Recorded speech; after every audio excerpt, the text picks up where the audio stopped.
Chapter 1. An Offer She Can't Refuse.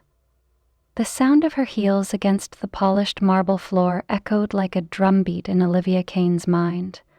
The rhythm was steady, purposeful, just like her. Her charcoal gray pencil skirt and tailored blazer hugged her petite frame, giving her the air of authority she had worked so hard to cultivate. She'd come a long way from the girl who'd grown up in a cramped one-bedroom apartment on the edge of Manhattan. This was her moment. The building was imposing, a gleaming tower of glass and steel that seemed to pierce the sky. Rain Technologies. The name was synonymous with innovation, power, and mystery. Everyone in the industry whispered about Alexander Rain, the enigmatic billionaire who had revolutionized the tech world. But whispers were all they had.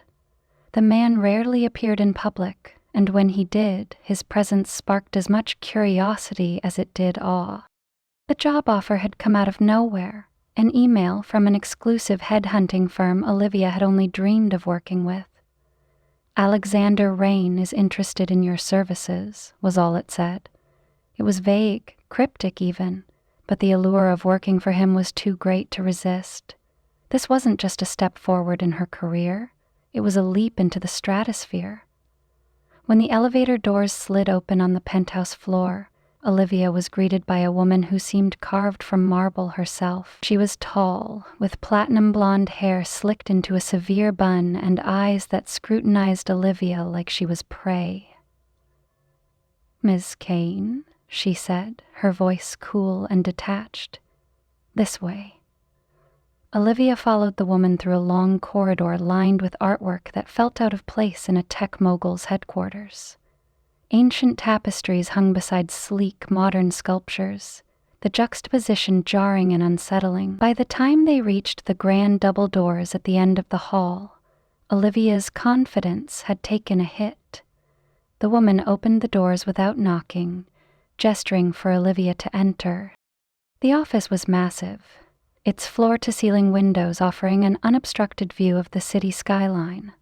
But it wasn't the view that stole Olivia's breath. It was the man standing with his back to her, Alexander Rain. Even from behind, he was striking. Broad shoulders encased in a perfectly tailored black suit, dark hair that was just unruly enough to seem rebellious, and a stillness that was almost unnatural. He turned, and Olivia's heart stuttered. He was beautiful in a way that felt dangerous. His chiseled features were sharp and severe, his piercing silver-gray eyes holding a depth that seemed to pull her in and keep her there.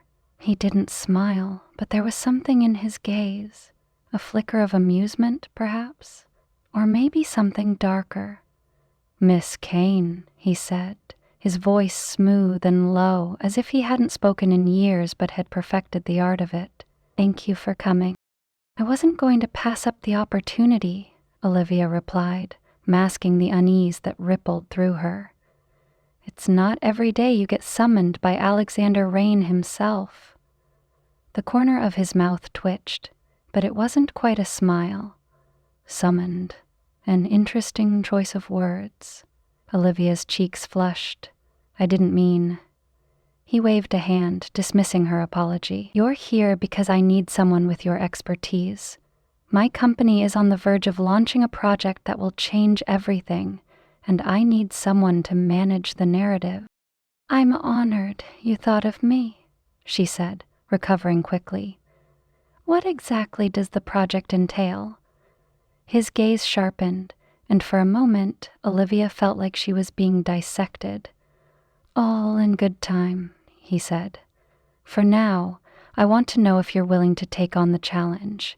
This position isn't for the faint of heart." Olivia straightened her spine. "I didn't get to where I am by playing it safe, Mr. Rain." His lips curved into a faint smile, but it didn't reach his eyes. "Good." He walked over to his desk and picked up a sleek black folder. "This is your contract. Review it, and if you accept, my assistant will arrange the details." Olivia took the folder, her fingers brushing against his for the briefest moment. A jolt shot through her, startling her, but Alexander didn't seem to notice. She glanced around the room again, her gaze landing on a painting that hung behind his desk. It was old, its colors faded, but the subject was unmistakable. A man who looked almost identical to Alexander Rain, dressed in 18th century attire. "Is that?" she began, but he interrupted. "An ancestor," he said quickly, his tone clipped. "The family resemblance is strong." Olivia nodded, though something about the painting unsettled her. "I'll have my decision by tomorrow," she said, clutching the folder. "Take your time," Alexander replied, though his tone suggested he already knew what her answer would be. As Olivia left the office, the unease lingered. There was something about Alexander Rain, something beyond his wealth, his power, or his reputation. She couldn't quite put her finger on it, but she knew one thing for certain. She had just stepped into a world far greater and darker than anything she had ever known. Chapter 2. The Mansion of Shadows.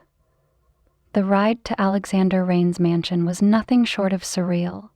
Olivia had seen her fair share of extravagance in her career: penthouse suites, private jets, gala events dripping in opulence. But this felt different. The city lights gradually gave way to rolling hills and dense forests, the towering skyscrapers replaced by an eerie quietness that pressed against the windows of her car. When the gates appeared, wrought iron and imposing, Olivia's breath hitched. The intricate designs twisted into something almost alive, curling vines and sharp thorns forming a pattern that seemed to follow her gaze. The driver pressed a button on a sleek panel, and the gates groaned open, the sound echoing like a warning. Beyond the gates, the mansion rose out of the darkness, like a relic from another time. Its Gothic architecture was jarring in its perfection, with spires that pierced the night sky and walls of dark stone that seemed to drink in the surrounding shadows. Ivy clung to the facade, its tendrils snaking up the walls as though seeking to claim the building for the earth. The car stopped at the base of a grand staircase leading up to heavy oak doors, and Olivia stepped out, her heels clicking against the cobblestones. A chill crept up her spine and she pulled her coat tighter, though the night wasn't cold. The doors opened before she reached them, and a man with a stern face and a black suit stepped forward. "Miss Kane," he said, bowing his head slightly. "I am Victor, Mr. Rain's head of staff. Please, follow me." Victor led her inside, and Olivia's first impression was that the interior matched the exterior, grand, dark, and utterly unsettling. A crystal chandelier hung above the foyer, its light catching on the polished marble floor, but the shadows it cast seemed to ripple unnaturally. The air was heavy, as though the house itself was watching her. Olivia glanced at the paintings that lined the walls. Portraits of men and women who bore striking similarities to Alexander. Their eyes followed her as she moved, or at least it felt that way. "Mr. Rain will join you shortly," Victor said, leading her to a sitting room furnished with antique chairs and a grand piano that looked as though it hadn't been played in centuries. "Can I offer you tea?" "No, thank you," Olivia said, her voice steady despite the unease creeping up her spine. Victor nodded and disappeared through a side door, leaving Olivia alone in the cavernous room. She wandered to the fireplace, its flames crackling softly, and ran her fingers along the mantel. Everything about the room was pristine, but it carried a weight, as though it had seen more than it let on. She turned her attention to a large mirror hanging above the fireplace.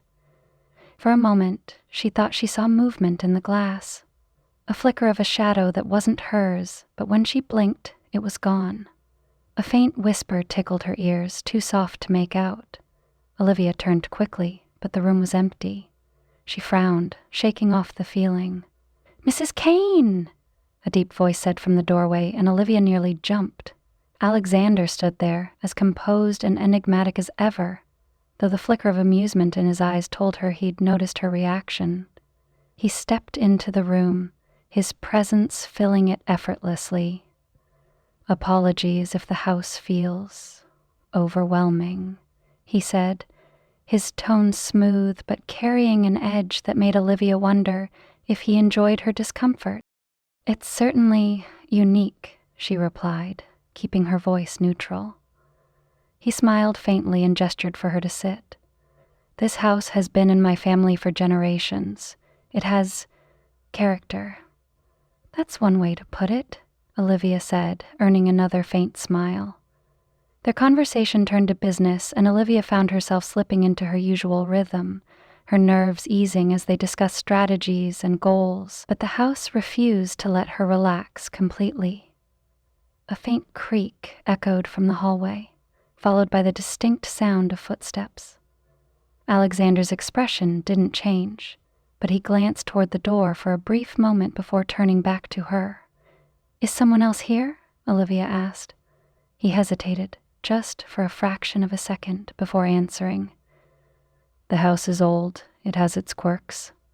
That answer did nothing to soothe her. After they finished their meeting, Alexander stood. "Victor will show you to the dining room. You'll stay for dinner, of course." "I wouldn't want to impose," Olivia said quickly, though part of her was curious to see more of the mansion. "Nonsense," Alexander said, his tone leaving no room for argument.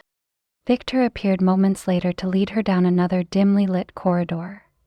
The dining room was just as grand as the rest of the house, with a table that seemed to stretch endlessly and a ceiling painted with a mural of a star-hilled sky. As they walked, Olivia noticed a door at the end of the hallway.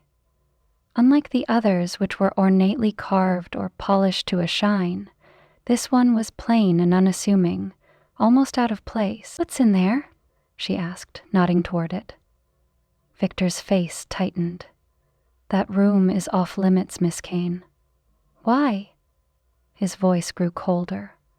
"It is not my place to explain." The door seemed to hum faintly, a vibration Olivia could almost feel in her chest. She stared at it for a moment longer, an inexplicable urge to open it tugging at her. "Miss Kane?" Victor said sharply, pulling her attention back. "This way." Reluctantly, she followed, but the door lingered in her mind. Something about it felt alive. Chapter 3. A Glimpse Beyond the Veil. The mansion was eerily quiet as Olivia stepped into the dimly lit hallway, her soft footsteps muffled by the thick Persian rugs. The glow of the wall sconces cast long shadows that danced and flickered, their movements almost too fluid to be explained by the faint draft that drifted through the halls. She had planned to spend the evening in her guest suite after dinner, but sleep was elusive. Something about the mansion had embedded itself into her mind, an insistent presence she couldn't shake. The locked door lingered in her thoughts like a whispered secret begging to be uncovered. As she wandered, a sound broke the stillness, a low, rhythmic hum that seemed to vibrate through the walls. It wasn't mechanical, nor did it resemble the usual creaks and groans of an old house. It was something alive, pulsing, like a heartbeat. Her curiosity got the better of her. She followed the sound, her heart pounding in her chest as the hum grew louder, guiding her toward the east wing of the mansion. The corridors here were darker, the air heavier, and the shadows thicker, clinging to the walls like cobwebs. As she turned a corner, she saw a faint glow emanating from under a door. The door, the one Victor had warned her to avoid. For a moment she hesitated. She wasn't sure what she hoped to find, but the pull toward it was irresistible. The faint hum now seemed to echo within her chest, like it was calling to her. She crept closer, holding her breath. The door wasn't entirely closed, left ajar just enough for her to peek through. What she saw made her breath hitch. Alexander stood in the center of the room, his head bowed and his hands hovering over a strange artifact, a metallic orb etched with intricate symbols that glowed faintly. Around him, strange markings had been drawn on the floor in what looked like ash or soot. The air shimmered faintly, as though it were alive with energy. Olivia's grip tightened on the doorframe as she watched, transfixed. Alexander's expression was one of intense focus, his silver-gray eyes glowing faintly in the dim light. The glow wasn't a trick of the lighting. It was something unnatural, something other. He spoke words she couldn't understand, his voice low and resonant, and the orb responded, its glow pulsing brighter with each syllable. The hum she had followed now seemed to fill the entire room, resonating with a power that made the hair on her arms stand on end. Suddenly the orb flared, a burst of light filling the room and sending the artifact tumbling to the floor. Alexander moved to catch it, and in the same moment the chandelier above him began to groan and creak ominously. Olivia's instincts kicked in, and she pushed the door open, stepping into the room. "Alexander!" she cried, pointing at the chandelier as it gave a final, menacing creak. Before she could process what was happening, Alexander turned toward her, his movements unnaturally fast, a blur of motion that left her stunned. In the blink of an eye, he was beneath the falling chandelier, catching the heavy iron and crystal fixture midair with one hand. The room fell silent, save for Olivia's sharp intake of breath. Alexander set the chandelier down with an ease that defied reason, his chest rising and falling as though he'd just run a great distance. For a moment, neither of them spoke, their eyes locked in a charged silence. "What are you doing here?" His voice was sharp, laced with something she couldn't identify. Fear, anger, or both. She began, her voice trembling. "I heard something. I thought, you shouldn't be here," he said, cutting her off. "You shouldn't be here," he said, cutting her off. The glow in his eyes had faded, but the intensity of his gaze remained. "This room is off limits for a reason." "What were you doing?" she demanded, finding her voice. "What was that thing, and how did you move like that?" Alexander stepped closer, and Olivia instinctively backed away. His expression softened slightly, but his voice remained firm. "You need to forget what you saw." "Forget?" she echoed, incredulous. "You caught a chandelier like it weighed nothing. You were glowing, Alexander. And that thing?" She gestured toward the orb on the floor. "What is it? Some kind of—" "It doesn't matter," he interrupted, his tone final. "What matters is that you stay away from this room and from anything you don't understand. Do you hear me, Olivia?" His use of her first name sent a strange shiver down her spine, but she refused to be intimidated. "I can't just unsee this," she said, her voice firm despite the tremor in her hands. Alexander exhaled sharply, raking a hand through his hair. For the first time, he looked almost human, vulnerable. "You're asking questions you don't want answers to." "Try me," she challenged, crossing her arms. He held her gaze for a long moment, something unspoken passing between them. Then, as if coming to a decision, he said, "It's not safe for you to know." "Safe?" she repeated, her pulse quickening. "Safe from what?" Alexander didn't answer. Instead, he walked past her, his presence both commanding and frustratingly distant. "Go back to your room, Olivia, please." It was the please that stopped her from pushing further. There was a weight to his words, a quiet desperation that made her hesitate.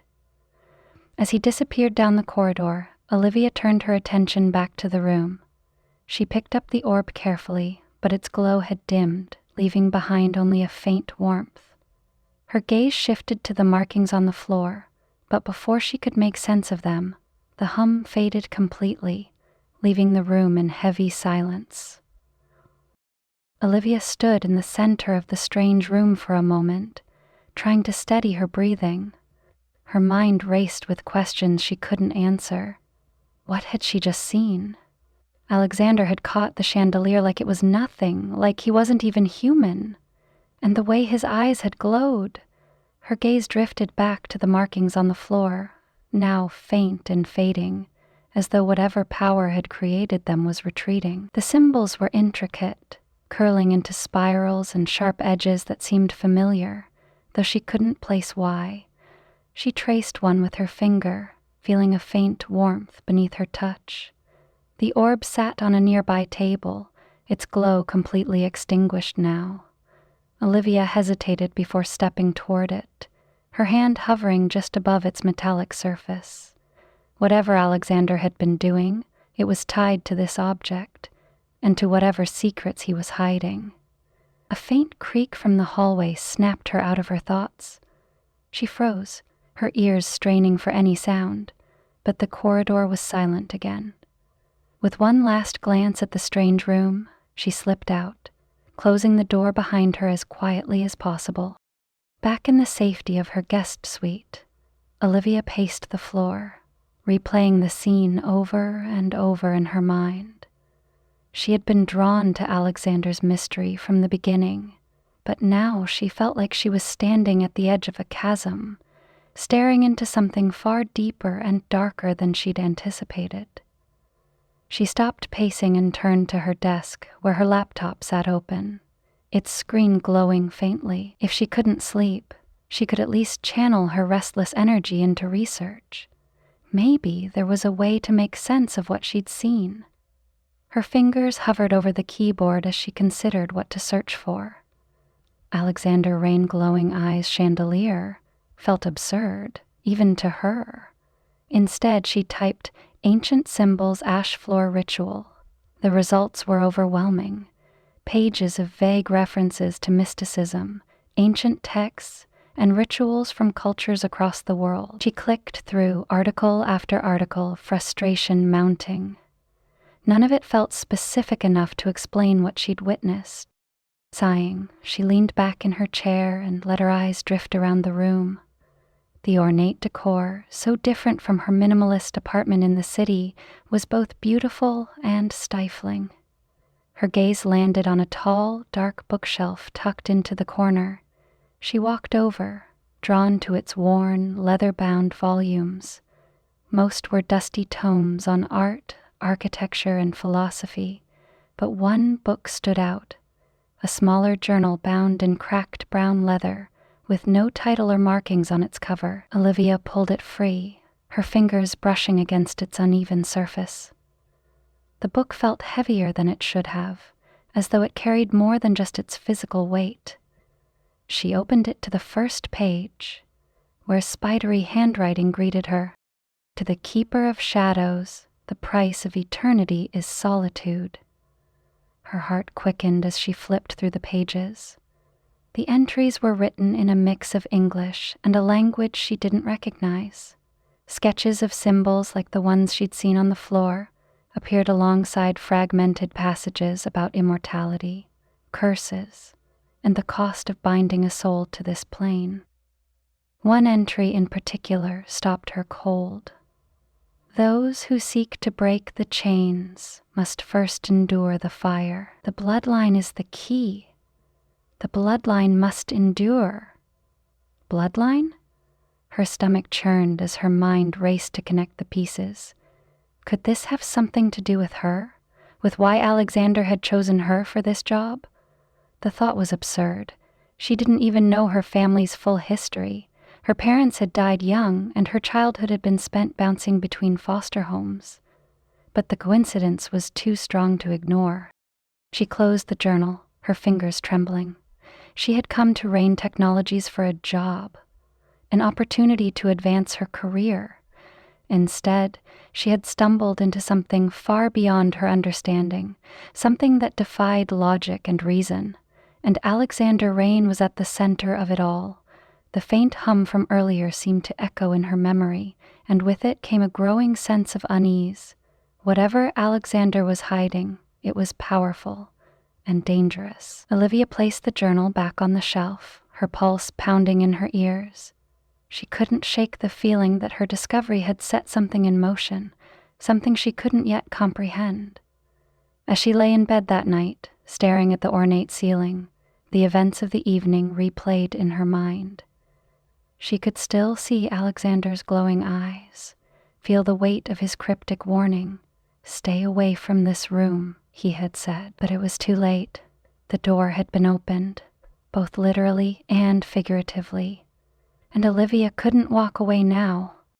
Chapter 4: Secrets of the Immortal. The tension in the room was palpable as Olivia stood across from Alexander in the mansion's sitting room. The fire crackled in the hearth, casting flickering shadows across his face, but it did little to dispel the chill in the air. She had demanded answers, and now, as he paced in front of her, she could see the internal struggle in every step he took. "I told you to stay out of that room," Alexander said, his voice low but laced with frustration. His usual composure was gone, replaced by a tension that bordered on fear. "And I told you I can't just forget what I saw," Olivia shot back, her voice trembling but resolute. "I deserve to know what's going on." He stopped pacing, turning to face her with a look that made her breath hitch. His silver grab eyes, so cold and unreadable before, now burned with something raw and unfiltered. "What you saw," he shook his head. "You weren't supposed to see that. No one is." "Why?" she pressed. "What are you hiding, Alexander? That room, the symbols, the way you caught that chandelier. It's not normal. You're not normal." His jaw tightened, and for a moment she thought he might walk away. But then he sighed, running a hand through his hair. The gesture was almost human, a crack in the armor he usually wore so effortlessly. "You want the truth?" he asked, his voice softer now, almost weary. "Yes," she said firmly, though her heart raced at the thought of what he might say. He gestured for her to sit, and though she hesitated, she eventually sank into one of the high-backed chairs. He took the chair opposite her, his posture stiff, his hands resting on his knees as though bracing himself for what was to come. "I am not like other men," he began, his voice steady but carrying a weight that made her chest tighten. "I haven't been for a very long time." Olivia held her breath as he continued. "A little over 2 centuries ago, my family was one of the most powerful in Europe. We built our fortune on innovation, ambition, and betrayal." He paused, his gaze distant as though he were looking into the past. "My brother, Julian, was driven by jealousy. He wanted everything I had, our family's legacy, our wealth, and the love of a woman who chose me over him." Alexander's voice faltered, just for a moment, before he continued. He found an answer in something he didn't understand. He turned to a man, a sorcerer, who promised him power beyond imagining. But the cost was high. "What happened?" Olivia asked, her voice barely above a whisper. Alexander's lips pressed into a thin line. "The ritual Julian performed didn't give him the power he wanted. Instead, it cursed our family. It tied me to this world in a way that defies nature, bound me to an existence that never ends. I cannot die, Olivia, not in any way that matters." Her breath caught. "You're immortal?" He nodded once, his expression grim. "If you can call it that. Immortality is not a gift. It's a prison. I've lived through wars, pandemics, the rise and fall of empires. I've watched everyone I've ever cared about grow old and die while I remain the same. And the curse doesn't stop there." "What do you mean?" "There are others," he said, his tone darkening. "Beings drawn to the power that sustains me. They hunt me, hoping to take what they believe is my strength. They are relentless and unforgiving, and anyone close to me becomes a target." Olivia stared at him, her mind struggling to process what he was saying. It sounded impossible, like something out of a book or a movie, but she couldn't deny what she had seen. The glowing eyes, the inhuman strength, the strange energy that pulsed in the locked room. It all fit. "Why are you telling me this now?" she asked, her voice trembling. "Because you've already seen too much," Alexander replied, "and because if you stay, you'll be in danger." The weight of Alexander's revelation hung between them, heavy and suffocating. Olivia gripped the arms of the chair, her nails digging into the wood as she tried to reconcile the man sitting across from her with the impossible truth he had just shared. "That's why you tried to warn me away," she said, her voice quieter now. "From the room, from you." Alexander nodded, his gaze unflinching. "I've lived long enough to know the cost of dragging someone into my world. Those who stay too close, they don't survive. Either the curse consumes them, or the enemies it attracts do." She swallowed hard, her throat dry. "But if that's true, why did you bring me here? Why hire me? You could have chosen anyone." His jaw tightened, and he looked away for the first time, his gaze fixed on the crackling fire. "Because you're the best at what you do," he said after a long pause. "And because I didn't think it would matter. You were supposed to be just another professional, someone I could keep at arm's length." Olivia's heart skipped a beat. There was something unspoken in his words, something vulnerable and raw that made her chest ache. She wanted to ask him to elaborate, to explain why he seemed so torn, but the look in his eyes stopped her. "Do you understand now?" Alexander said, his voice low but firm. "This is why I told you to stay away. The closer you get, the more dangerous it becomes. For both of us." Olivia hesitated, the firelight playing across her features. "I don't know if I understand," she admitted, "but I know that walking away from this, from you, isn't something I can do. Not yet." His gaze snapped to hers, sharp and searching. "You think this is a choice? You don't know what you're inviting into your life, Olivia. You think you can just stay." "I don't know what I think," she admitted, her voice rising with a mix of frustration and confusion. "But what I saw in that room, what you did, I can't unsee that, and I can't pretend it doesn't matter." "You should," Alexander said, his tone harsh. "If you have any sense of self-preservation, you'll leave this house tonight and never look back." His words stung, but they only made her dig in her heels. "Then why are you telling me all of this? Why not erase my memory or scare me away?" A ghost of a smile flickered across his face, but it was bitter and fleeting. "If only it were that simple."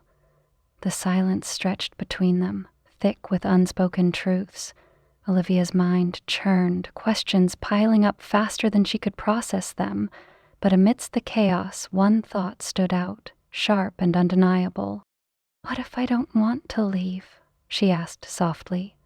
Alexander stiffened, his eyes narrowing. "Then you're a fool."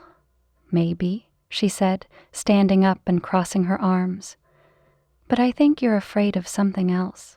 Not just the curse or these enemies of yours. You're afraid of letting someone in." His laugh was humorless, a sharp sound that made her flinch. "You think you've figured me out, Olivia? You have no idea what I've seen, what I've lost." "Then tell me," she challenged. "Show me. Let me decide if I can handle it." For a moment, Alexander looked at her like she was the most infuriating person he had ever met. But beneath the frustration, she saw something else, something that looked a lot like fear. "You don't understand what you're asking for," he said, his voice softer now. "You think you're ready for answers, but answers come with consequences. If you stay, you'll be marked. They'll know you're connected to me. And when they come, they won't show mercy." "Who's they?" she asked. Alexander hesitated, his shoulders tense. "There are others like me," he said finally. "Immortals cursed by different means. Some are like me, isolated, trying to survive. But others," his expression darkened, "others hunger for power. They want to take what I have, and they don't care who gets hurt in the process." "Then why fight alone?" Olivia asked. "If you've lived so long, why not let someone help you?" His gaze softened, but it was laced with sorrow. "Because anyone who tries doesn't live long enough to make a difference." The weight of his words hit her like a blow, but she refused to back down. "You don't know that. Not with me." Alexander shook his head, his expression unreadable. "You're too stubborn for your own good, Olivia Kane." "Maybe," she said, lifting her chin. "But I'm still here." For a moment, they simply stared at each other, the tension in the room crackling like the fire in the hearth. Finally, Alexander stood, towering over her but making no move to intimidate. "If you stay," he said, his voice low and dangerous, "there will be no turning back, no second chances. You'll become part of my world, for better or worse." Olivia's heart raced, but she met his gaze without flinching. "I'll take my chances." Alexander's lips pressed into a thin line, and he gave a slight nod. "Then God help us both." Chapter 5. Unraveling the Curse. The library in Alexander's mansion was vast, stretching 2 stories high with shelves that seemed to disappear into the shadows above. Warm light from brass sconces glinted off the gold-embossed spines of ancient books, their titles written in languages Olivia couldn't begin to recognize. Despite the beauty of the space, there was an underlying tension in the air, as though the walls themselves carried the weight of centuries of secrets. Olivia sat at a long mahogany table, her laptop open in front of her, surrounded by a growing collection of dusty tomes and yellowed manuscripts. She had been combing through the material for hours, the faint glow of dawn beginning to creep through the tall windows. Her initial search for answers had been met with frustration, but now, as she sifted through Alexander's private collection, pieces of the puzzle were finally beginning to emerge. The curse wasn't just a punishment. It was a binding, a tether to a malevolent force that fed on Alexander's existence. Every page she read seemed to point back to one thing.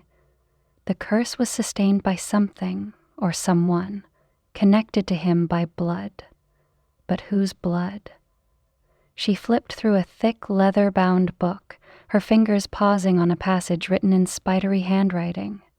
The text was dense, but one phrase stood out. "The vessel must endure. The bloodline holds the key." The bloodline. The words sent a chill racing down her spine. Olivia's pulse quickened as a thought began to form in her mind, one that made her stomach churn. She remembered the journal she had found earlier, the entry about a bloodline being essential to breaking the curse. Could it be her? She pushed the thought away. It was absurd. She had no connection to Alexander's past, no ties to the curse that had haunted him for centuries. She was just a woman hired to rebrand his public image. "Find anything yet?" Olivia jumped, her hand flying to her chest as she turned to see Alexander standing in the doorway, his broad frame silhouetted against the dim light from the hall. He stepped inside, his movements quiet, almost predatory, as if he were part of the shadows themselves. "You scared me," she said, her voice shaky. "Apologies," he said, though the faint smirk on his lips suggested he wasn't entirely sorry. He glanced at the mess of books and papers spread across the table. "I see you've been busy." "I needed to understand," she said, her tone defensive. "If I'm going to stay, if I'm going to help you, I need to know what we're dealing with." Alexander's expression softened, and he stepped closer, pulling out a chair across from her. "And what have you learned so far?" Olivia hesitated, debating whether to tell him about her suspicions. Finally, she said, "I think the curse is tied to a bloodline. That much is clear. But what I don't understand is why I'm here. Why now?" Alexander's jaw tightened, his gaze flickering away for a moment before returning to her. "You think this is about you?" "I don't know what to think. she admitted. "But that journal I found, the books, they all point to the same thing. The bloodline is the key." He leaned back in his chair, his expression unreadable. "There's more to this than you realize, Olivia. This isn't just about me or the curse. It's about what happens if we fail." "What happens?" she asked, her voice barely above a whisper. Alexander's gaze darkened. "The curse isn't just a punishment. It's a tether. It keeps something contained, something ancient and dangerous. If we break the curse the wrong way or fail to stop it, that thing gets loose." Olivia's stomach twisted. "What thing?" "The one who created the curse," he said. "The sorcerer my brother turned to. He bound his soul to the curse, and he's been waiting, feeding off it, growing stronger. If he's freed—" He didn't need to finish the sentence. Olivia could feel the weight of the unspoken words. They sat in silence for a moment, the firelight casting shadows across Alexander's face. He looked tired, worn in a way that had nothing to do with the hours they'd spent awake. "You've been carrying this alone for so long," Olivia said softly. "It's better that way," he replied, his tone flat. "Is it?" she countered. "Because from where I'm sitting it looks like you're drowning."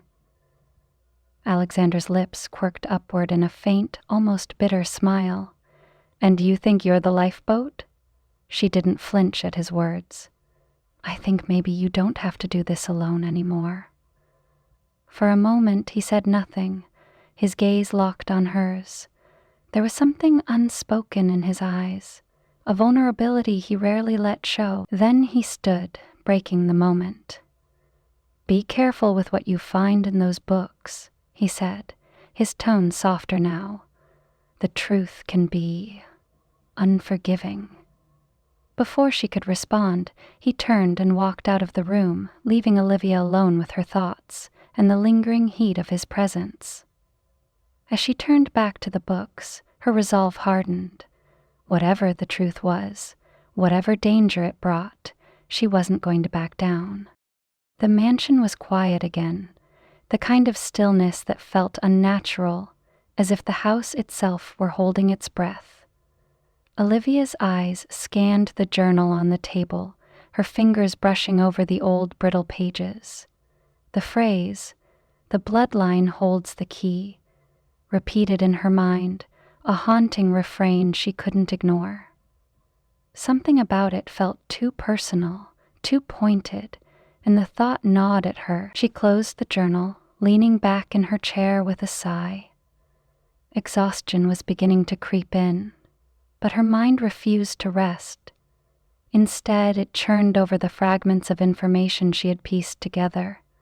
The sorcerer, the curse, Alexander's immortality, and the unsettling possibility that her bloodline might somehow be tied to it all.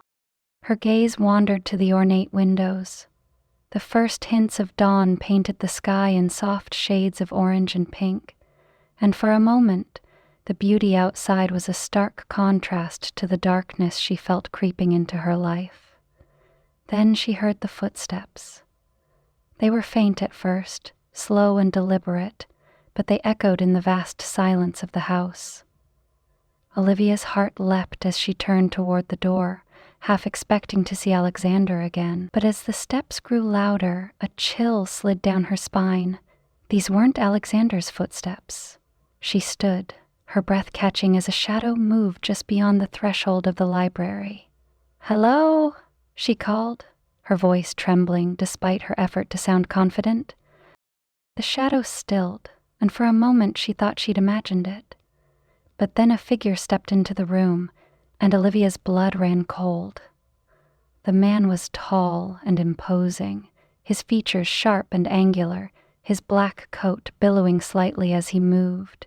His eyes, a deep and unnerving crimson, locked onto hers with an intensity that made her instinctively take a step back. "Olivia Kane," he said, his voice smooth but carrying an edge that sent a shiver through her. "How do you know my name?" she asked, her voice steadier now despite the fear clawing at her chest. The man smiled, a slow and deliberate expression that felt more like a warning than a gesture of kindness. "Oh, I know more than just your name. I know why you're here, what you've been looking for, and I know that you've made a very dangerous mistake by staying." Olivia's mind raced as she tried to process his words. "Who are you?" The man took a step closer, and Olivia's instincts screamed at her to run, but she held her ground. "Let's just say I'm an old friend of Alexander's," he said, his tone laced with mockery. "But I think you've already realized that not all of his friends have his best interests at heart." She narrowed her eyes, trying to mask her fear. "If you have a problem with Alexander, take it up with him. You're just exactly what he's been looking for," the man interrupted, his voice dropping to a menacing growl. "The key to breaking the curse, the one thing he'll protect at all costs." Olivia's stomach twisted. "What are you talking about?" The man tilted his head, studying her like a predator sizing up its prey. "Oh, he hasn't told you? How quaint." He took another step closer, his crimson eyes glowing faintly. "You see, Olivia, your bloodline isn't just tied to his curse. It's the only thing that can break it. But breaking it comes with a price you're not prepared to pay." Before Olivia could respond, another voice cut through the tension like a blade. "Step away from her." Alexander's presence filled the room, his tone icy and controlled, but Olivia could see the tension in his posture, the barely restrained fury in his eyes. The intruder turned, his smile widening. "Alexander," he said smoothly. "How predictable, always swooping in to save the day." "Leave," Alexander said, his voice dangerously low. The man laughed, a cold and hollow sound. "You know I can't do that, not when the stakes are this high. You've been hiding her, shielding her from the truth, but that won't work for much longer." Alexander stepped between Olivia and the man, his broad shoulders blocking her view. "If you lay a hand on her, You'll what?" the man interrupted, his tone mocking. "We both know how this ends, Alexander. You can't protect her forever." For a moment, the two men stared each other down, air in the room thick with unspoken threats. Then, without warning, the intruder stepped back, his crimson eyes flicking to Olivia one last time. "Enjoy the time you have left," he said, his voice dripping with malice. "It won't last."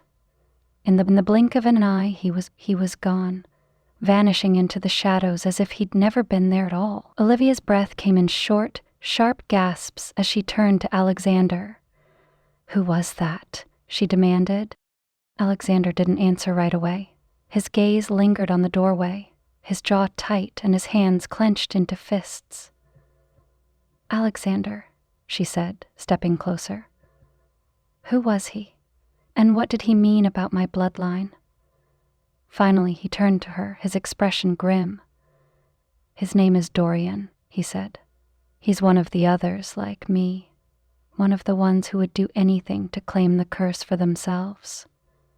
"And what about what he said? About me?" Alexander's eyes softened, but the sadness in them made her chest ache. "He wasn't lying," he admitted. "Your bloodline is tied to the curse. You're the only one who can help me break it." Olivia felt the ground shift beneath her feet. The pieces were finally falling into place, but they formed a picture she wasn't sure she was ready to see. "And what happens if we break it?" she asked, her voice trembling. Alexander's expression darkened. "If we succeed, the curse will end. But if we fail, it'll unleash something far worse." Chapter 6. Midnight Confessions. The soft hum of the rain against the mansion's windows was the only sound as Olivia sat curled up in one of the library's armchairs, a blanket draped over her lap and a steaming cup of tea in her hands. Outside, the storm rolled through the hills, the occasional rumble of thunder punctuating the quiet. Alexander stood by the window, his silhouette outlined by the faint glow of lightning in the distance. He was unnaturally still, as though carved from marble, his gaze fixed on something far beyond the rain-streaked glass. "Do you ever sleep?" Olivia asked, her voice cutting through the stillness. Alexander turned, his silver-gray eyes catching the firelight from the hearth. He offered a faint smile, though it didn't quite reach his eyes. "Not in the way you do." Olivia set her cup down on the side table, leaning forward slightly. "Is that because of the curse?" He nodded, his expression distant. "Sleep is complicated. I can rest my body, but my mind doesn't allow itself that luxury. Too many memories, too many regrets." She studied him for a moment, her curiosity mingling with a deepening ache in her chest. "What's it like?" she asked hesitantly. "Living as long as you have." Alexander hesitated, as though weighing whether to answer. Finally, he crossed the room and sank into the chair opposite hers, the firelight playing across his chiseled features. "It's a paradox," he said, his voice low. "You think having all the time in the world would make everything easier, but it doesn't. Time stretches on, endless and unchanging, while the people around you, they fade." Olivia's chest tightened. She could hear the pain woven into his words, the kind of pain that came from wounds too deep to heal. "Was there anyone," she asked softly, "someone you loved?" His gaze flickered to the fire, his expression shadowed. "A long time ago," he admitted. "Her name was Evangeline. She was light in a very dark time of my life. She saw past what I was, believed I could be something more." "What happened to her?" Olivia's voice was barely above a whisper. Alexander's jaw tightened, and he exhaled slowly, as though forcing himself to continue. "She stayed by my side even when I tried to push her away. She thought she could save me. But the curse doesn't just take, it destroys. The closer she got to me, the more she became a target. And eventually," his voice broke, and he closed his eyes. Olivia reached out instinctively, her hand brushing his. The contact was brief, but it felt like a spark passed between them. "I'm sorry," she said, her throat tight. Alexander opened his eyes, and for a moment the mask he wore slipped. The weight of centuries of loss and loneliness was etched into his features, raw and unguarded. "You remind me of her," he said, his voice barely audible. "Not in the way you look, but in the way you care, even when you shouldn't." Olivia's breath caught, her heart pounding. "I'm not her," she said firmly, "and I'm not going anywhere." The corner of his mouth lifted in a faint, bitter smile. "That's what I'm afraid of." The words hung between them, heavy with unspoken meaning. Olivia didn't know what to say, but the silence wasn't uncomfortable. It was charged, electric, as though something was shifting between them. "Why do you push people away?" she asked after a moment. Alexander met her gaze, his eyes unreadable. "Because caring about someone means losing them, and I've lost too many." "That's not a reason to stop trying," she countered, her voice soft but insistent. "You say that now," he said, leaning forward, his gaze locking onto hers. "But you don't know what it's like, to watch someone you love suffer because of you, to know you can't stop it, no matter how much you want to." The intensity of his words sent a shiver through her, but she refused to look away. "Maybe I don't know," she admitted, "but I know that shutting yourself off from everyone isn't living, it's just existing." Alexander's expression softened, and for a moment, he looked at her as though she were the only thing anchoring him to the present. "You're too stubborn for your own good," he said, his tone lighter now. "So I've been told," she replied, a small smile tugging at her lips. For the first time since she had met him, Alexander let out a quiet chuckle. It was brief, but it was genuine. and it made her heart flutter in a way that both thrilled and terrified her. The moment stretched on, the storm outside a distant hum. Olivia felt the pull between them, a magnetic force she couldn't resist. She wasn't sure if it was the firelight, the quiet intimacy of the library, or simply the way Alexander looked at her, as though she were something precious he didn't quite know how to hold. But before either of them could say anything more, a loud, resonant thud echoed from the front of the house, breaking the spell. Alexander's expression darkened instantly, and he stood, his movements swift and deliberate. "Stay here," he said, his voice sharp with authority. "What's going on?" Olivia asked, standing as well. "Trouble," he said, his eyes narrowing, "and I don't intend to let it get any closer to you." Olivia's pulse quickened as Alexander disappeared into the hallway, the sound of his footsteps fading into the distance. The heavy silence that followed was suffocating, the quiet broken only by the crackle of the fire and the distant rumble of thunder outside. She wanted to obey him, to stay where it was safe, but her instincts screamed against it. Whatever was happening, it wasn't something she could ignore, not after everything she'd learned. And not, without thinking, she grabbed the brass candlestick from the table beside her and crept toward the door. The ornate handle was cool under her hand as she pushed it open, the hinges groaning faintly. The hallway beyond was dark, lit only by the faint glow of sconces spaced far apart. A shadow flickered at the edge of her vision, and her grip on the candlestick tightened. She hesitated, her breath caught in her throat, but the shadow didn't reappear. "Alexander?" she called softly, her voice barely above a whisper. No response. She moved cautiously down the hall, the echoes of her steps muted by the thick carpet. The mansion felt larger, more labyrinthine than ever before, its twisting corridors like something out of a nightmare.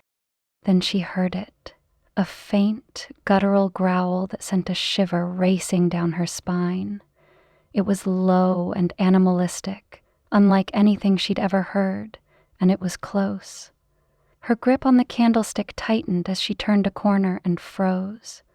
At the far end of the hallway, Alexander stood, facing a man she didn't recognize. The stranger was tall and broad, his dark coat billowing slightly as though caught in an unseen wind. His crimson eyes glowed faintly, casting an eerie light in the dim corridor. "Dorian," Alexander said, his voice a warning growl. "Still playing the hero, I see," Dorian replied, his tone mocking. "You can't protect her, you know. It's only a matter of time." "She's not part of this," Alexander snapped, his posture tense, every muscle in his body coiled like a spring. "Leave her out of it."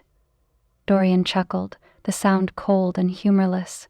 "You brought her into this the moment you let her stay. Do you really think they won't find her? That they won't use her against you?" "I won't let that happen," Alexander said, his voice low and dangerous. Olivia took a step closer, her heart pounding. She couldn't make sense of their words, but the tension between them was palpable, a charged energy that made the air feel thick and heavy. "She doesn't even know, does she?"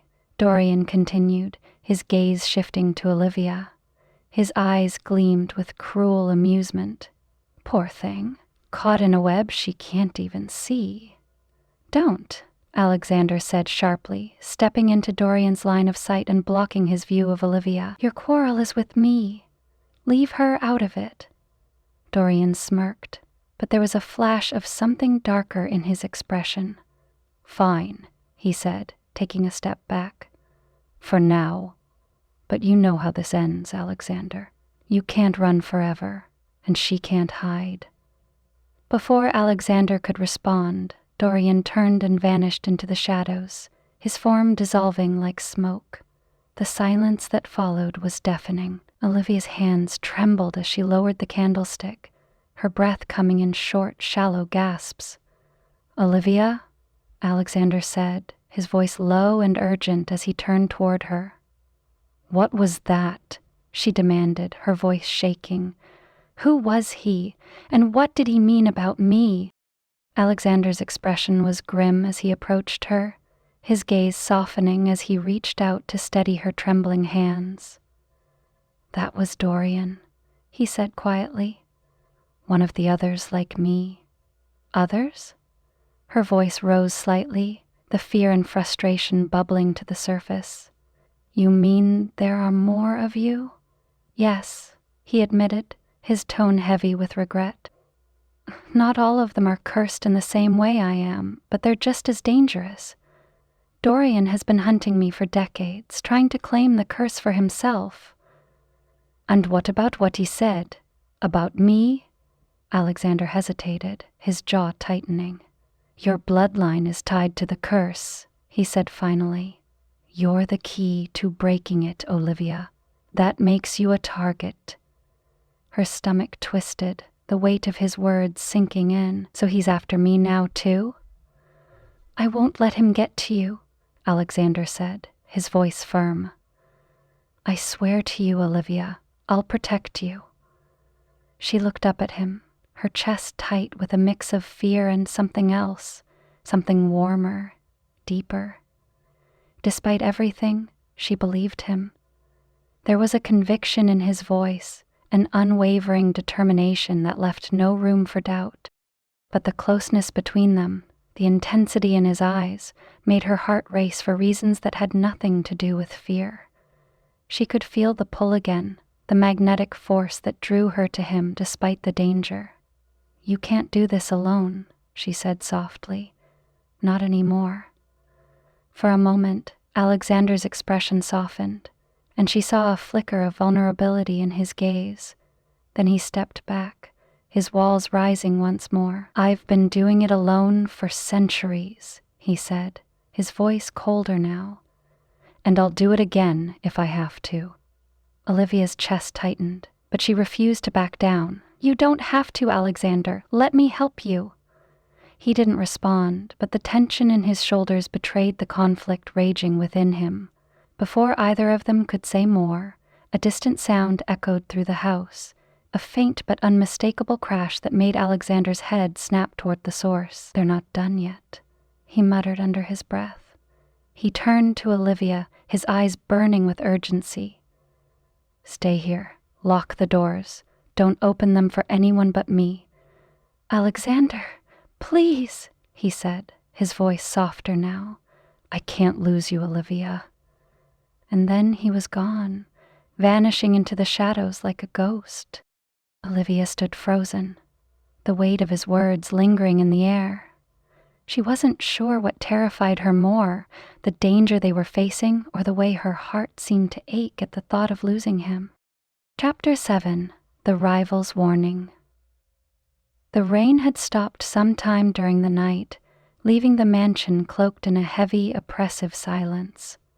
Olivia sat on the edge of her bed, staring at the locked door across the room. The tension in her body was unbearable, her mind a chaotic whirlwind of everything she had learned in the past few days.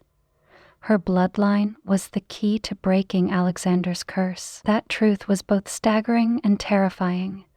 The knowledge tied her fate to his in ways she couldn't yet understand, and it painted a target on her back. The echoes of Alexander's words reverberated in her mind. "I can't lose you, Olivia." The intensity of his voice had left her shaken, but it wasn't fear that had tightened her chest.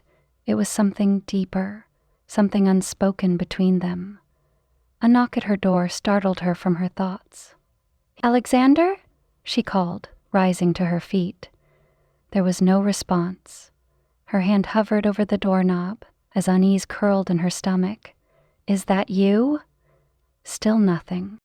She took a step back, her instincts screaming at her to stay put, but before she could retreat further, the door swung open on its own.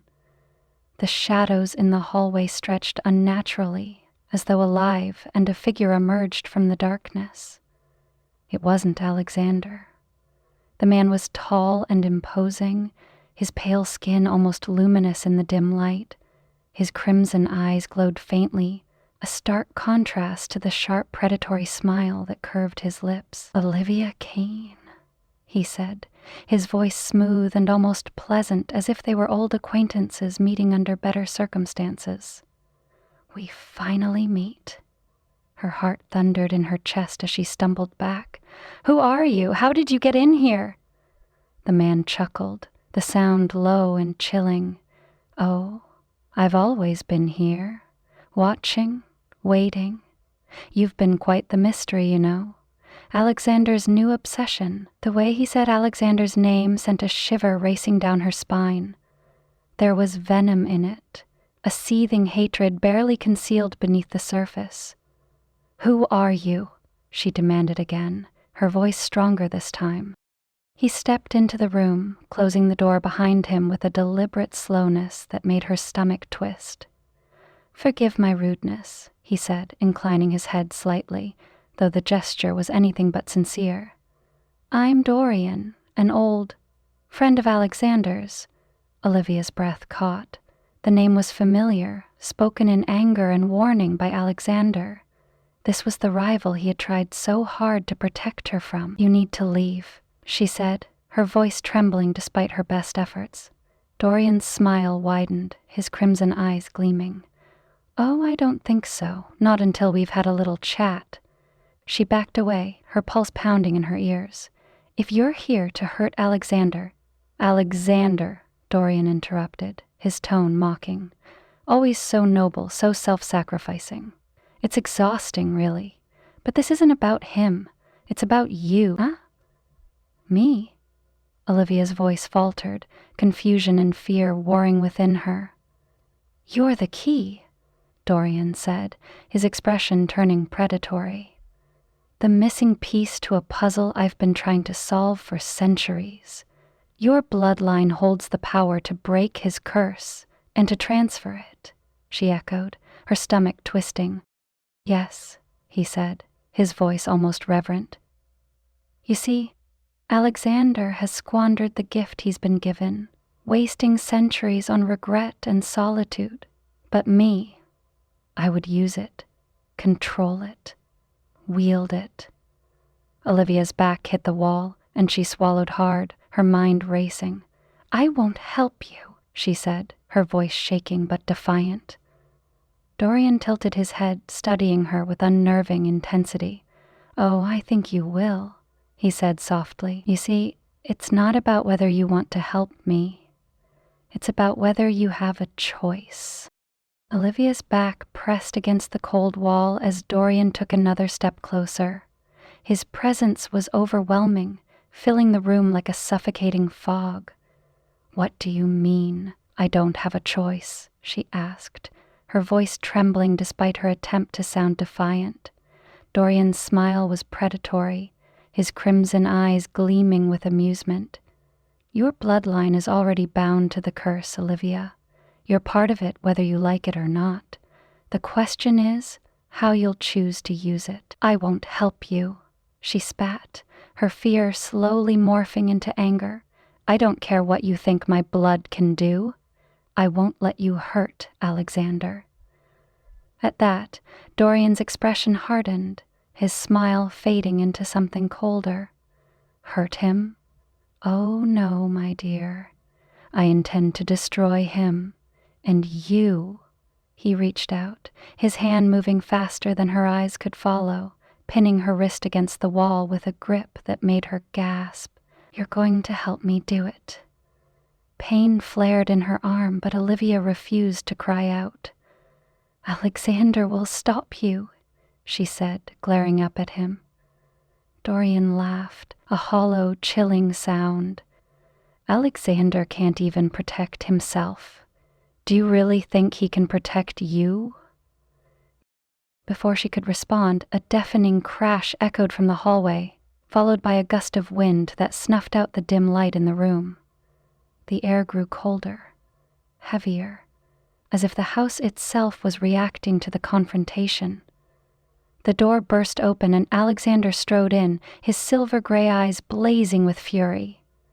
Get your hands off her, he growled, his voice low and dangerous.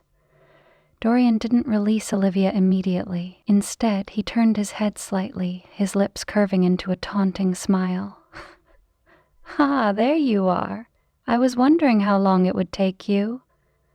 "I won't say it again," Alexander warned, his steps deliberate as he closed the distance between them. Dorian finally released Olivia's wrist, stepping back with an air of mockery. "Always so dramatic," he said, brushing off his coat as though Alexander's presence was nothing more than an inconvenience. Olivia stumbled forward, but Alexander caught her, his hands firm and steady on her shoulders. "Are you hurt?" he asked, his voice softer now, though his eyes never left Dorian. "I'm fine," she said, though her wrist throbbed where Dorian had gripped it. Alexander gently guided her behind him, shielding her from Dorian's view. "This is between us," he said, his voice cold and unyielding. "Leave her out of it." "Oh, but she's already in it," Dorian replied, his tone dripping with mockery. "And you've known that from the start? Or did you think you could keep her hidden forever?" Alexander's fists clenched at his sides, his entire body radiating tension. "If you touch her again, I will end you." Dorian raised an eyebrow, his smile returning. Bold words for someone so constrained. Olivia peered around Alexander, her heart racing. Dorian's confidence was unnerving, as if he held all the cards in this game she didn't yet understand. "Why don't we end this now?" Alexander said, his voice low but laced with steel. "You want the curse, don't you? Come and take it." Dorian's expression darkened, his amusement fading. "Oh, I will," he said, his voice like a hiss. "But not yet. The time isn't right. And when it is..." His gaze flicked to Olivia, sending a chill through her. "She'll be the one to deliver it to me." Before either of them could respond, Dorian stepped back into the shadows, his form dissolving like smoke until the room was empty once more. The silence that followed was deafening. Olivia's knees felt weak, and she gripped the edge of the table to steady herself. Alexander turned to her, his expression stricken. "Did he hurt you?" "No," she said quickly, though her trembling hands betrayed her. His jaw tightened as his eyes dropped to her wrist. Gently, he took her hand, his touch feather-light as he examined the faint bruises forming there. I should have been here," he muttered, his voice thick with self-reproach. "You can't protect me every second of the day," she said, trying to sound stronger than she felt. "But you got out here in time. That's what matters." Alexander's eyes flicked up to hers, and for a moment, the vulnerability she'd seen before returned. "You shouldn't have to endure this," he said quietly. You didn't ask for any of it." He looked. "Alexander's time of your..." "She did the right child to send back," he said, quieting her arms. "But I'm here," she said, her voice steady. "And I'm not running." The words hung between them, charged and unspoken. Olivia saw the conflict in his eyes, the part of him that wanted to believe her, and the part that wanted to push her away to keep her safe. "We'll talk later," Alexander said, stepping back and letting her hand go. "Right now we need to prepare." "For what?" "For whatever Dorian's planning next," he said grimly. As Alexander led her out of the room, Olivia glanced back at the empty space where Dorian had stood. Her fear was still there, gnawing at the edges of her resolve, but so was something else. Determination. No matter what came next, she wouldn't let Dorian, or the curse, destroy Alexander. Chapter 8. Bound by Blood. The mansion was quiet, the kind of silence that didn't feel peaceful but watchful, like the house itself was holding its breath. Olivia sat cross-legged on the floor of the library, surrounded by books and old scrolls that smelled faintly of dust and time. A flickering candle provided the only light, casting long shadows across the room. She rubbed her temples, exhaustion creeping in as her eyes scanned another passage written in dense, archaic handwriting. The more she uncovered about Alexander's curse, the clearer it became that her connection to it wasn't a coincidence. A heavy tome lay open in front of her, its brittle pages illuminated by the soft golden glow of the candlelight. She had been piecing together fragments of information for hours, but this particular passage stopped her cold. A curse shall bind the soul of the betrayer's kin, but the blood of another shall break it. To sever the chains, the bloodline must endure the fire, for in its strength lies salvation. The bloodline. The words felt heavy, like a weight pressing against her chest. Olivia's mind raced as she reread the passage, her pulse quickening. The more she thought about it, the more it became clear. Her family wasn't just connected to the curse. They were integral to it. She reached for the journal she had found earlier, flipping through the pages until she came across the entry that had first unsettled her. The vessel must endure. The bloodline holds the key. Her hands trembled as she made the connection. The vessel wasn't just the curse. It was her. The creak of a floorboard startled her, and she looked up to see Alexander standing in the doorway. His expression was unreadable, but his silver-gray eyes flicked to the book in her lap and then back to her face. "You've been at this for hours," he said, his voice soft but firm. "You need rest." "I need answers," she countered, gesturing to the mess of books and papers around her. "And I think I've found some." He stepped closer, his presence commanding as always, and crouched beside her. "What did you find?" Olivia hesitated, her throat tight. "It's me," she said finally, her voice barely above a whisper. "My bloodline. It's tied to the curse. I don't know how exactly, but everything I've read points to the same thing. I'm part of this, Alexander, whether I like it or not." Alexander's jaw tightened, and he looked away for a moment, his hands clenching into fists. "I hoped it wouldn't come to this," he said quietly. "You knew?" she asked, her voice rising. "I suspected," he admitted, his tone heavy with regret. "When I hired you, I didn't know for sure. But when Dorian started taking an interest in you, when the pieces started to fit, I realized the truth." "I realized the truth? And you didn't tell me?" she demanded, anger flaring in her chest.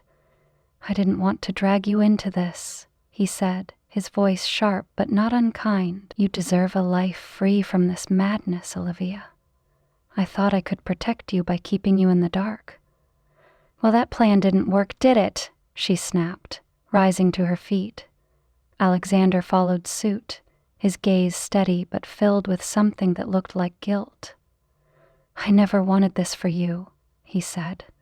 "I wanted to keep you safe. And now I'm a target," she said, crossing her arms. "Because of something I never asked for." "Yes," he said, his voice raw, "and I hate that I couldn't stop it." The sincerity in his words softened her anger, and she sighed, running a hand through her hair. "It doesn't matter anymore," she said. "What matters is what we do now." Alexander stepped closer, his presence overwhelming but grounding at the same time. "There's a way to break the curse," he said. "But it's dangerous, Olivia. It requires a ritual, one that could kill you if anything goes wrong." Her heart skipped a beat, but she squared her shoulders, meeting his gaze. "What's the alternative? Letting Dorian win? Letting this curse destroy you and me?" "Olivia." "No," she interrupted. "I'm not going to run, Alexander. Not from you and not from this." For a moment he didn't speak, his silver-gray eyes searching hers. Then slowly he nodded. "If we do this," he said, his voice low, "you need to be ready. The ritual will push you to your limits, physically, mentally, emotionally. There's no room for hesitation." "I understand," she said, though the weight of his words sent a shiver down her spine. "Then we start tomorrow," he said, stepping back. "There's much to prepare. Olivia watched as he turned and walked to the door, his shoulders heavy with the weight of the curse that had haunted him for centuries. "Alexander!" she called after him. He paused, glancing back over his shoulder. "We'll beat this," she said, her voice steady. "Together." His lips twitched into the faintest of smiles before he disappeared into the shadows, leaving her alone with her thoughts. Olivia sat back down, her resolve hardening. She didn't know what the ritual would entail or if she would survive it, but one thing was certain. She wasn't going to let the curse define her. The storm that had rolled in earlier had returned, bringing with it a chorus of rain tapping against the windows and the occasional growl of thunder. Olivia stood in the grand hall, her reflection faintly visible in the polished marble floor as she watched Alexander light a series of candles along the edges of the room. The space had been transformed. Where the hall usually exuded cold elegance, it now felt alive, charged with an energy she couldn't quite explain. Strange symbols were drawn on the floor in what looked like chalk, their curves and jagged edges glowing faintly in the candlelight. "This is where we'll start," Alexander said, his voice cutting through the steady rhythm of the rain. Olivia turned to him, her heart racing. She had spent the rest of the day studying, preparing herself mentally for what was to come, but standing here now, she felt the weight of the moment settle over her. "What exactly are we starting?" she asked, her voice steadier than she felt. Alexander finished lighting the last candle and straightened, his sharp features illuminated by the flickering light. "You need to be ready," he said, crossing the room to stand before her. "The ritual is dangerous, and you'll need strength, not just physical but mental. Tonight, we'll begin training. I'll show you how to withstand the energy you'll face, how to channel it without letting it overwhelm you." Olivia nodded, though her stomach twisted with nerves. "What happens if I fail?" Alexander's jaw tightened, his silver gray eyes locking onto hers. "You won't," he said, his voice firm. "But if I do?" she pressed. His expression softened, and for a moment she saw the weight of his fear. "If you fail, the curse will consume you, and if that happens—" He hesitated, his voice dropping to a near whisper. "I won't let it take you." Her breath caught at the raw emotion in his words, and she reached out, placing a hand on his arm. "I trust you," she said quietly. Alexander held her gaze for a moment, his expression unreadable, before stepping back. "Let's begin." He guided her to the center of the room, where the symbols on the floor seemed to pulse faintly with each step she took. As he instructed her to sit, she couldn't help but feel as though the room itself was watching, waiting. "Close your eyes," Alexander said, his voice calm and steady. Olivia did as he asked, her pulse quickening as she felt the weight of his presence beside her. "Take a deep breath," he continued. "Focus on the sound of your breath, the rhythm of it. Block out everything else." She inhaled slowly, her chest rising and falling in time with his instructions. The world around her began to fade, replaced by the steady cadence of her own heartbeat. "Good," Alexander said softly. "Now, I'm going to draw energy into the room. It will feel overwhelming at first, but you need to let it flow through you. Don't resist it. Accept it." Her eyes snapped open. "Wait, what kind of energy?" "The kind that's tied to the curse," he said, his tone somber. "You need to feel its power, understand it before you can hope to control it." Olivia's stomach tightened, but she nodded, closing her eyes again.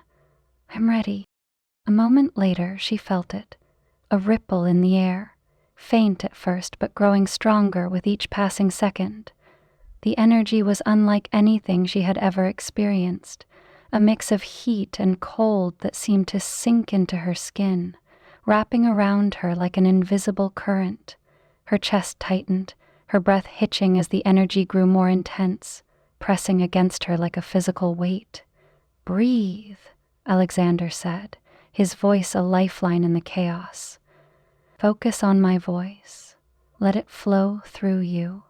She tried to follow his instructions, but the energy was relentless, clawing at her senses and threatening to pull her under. Her fingers dug into the floor, her teeth clenched as she fought to stay grounded. Olivia, Alexander said, his voice firmer now. Look at me. She opened her eyes, and her gaze locked onto his. His silver-gray eyes were steady, filled with a calm determination that anchored her. Good, he said, his voice softer. Now, let go. Stop fighting it. She hesitated, the instinct to resist still strong.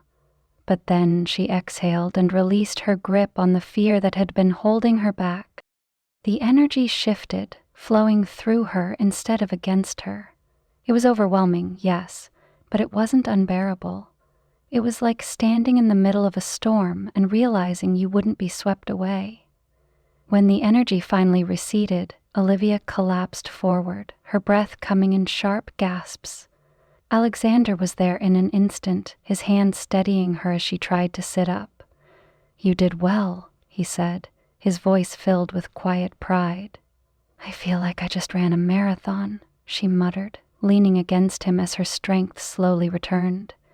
He'll get stronger, he assured her. This was just the beginning.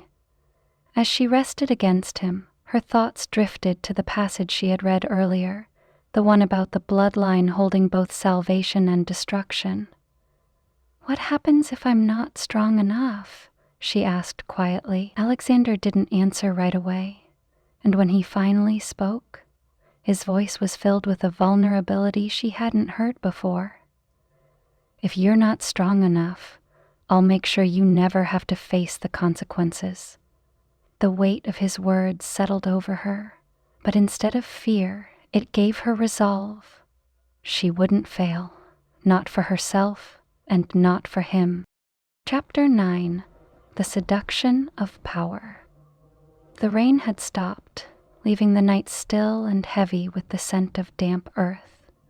Olivia stood on the balcony outside her room, her hands gripping the wrought iron railing as she gazed out over the sprawling grounds of Alexander's estate. The landscape was bathed in silver moonlight, the gardens below appearing otherworldly, like something out of a dream. The air behind her shifted, and she didn't need to turn to know he was there.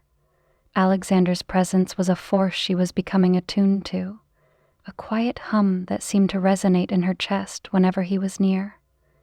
You should be resting, he said, his voice low and steady. She glanced over her shoulder, offering him a faint smile. I could say the same to you.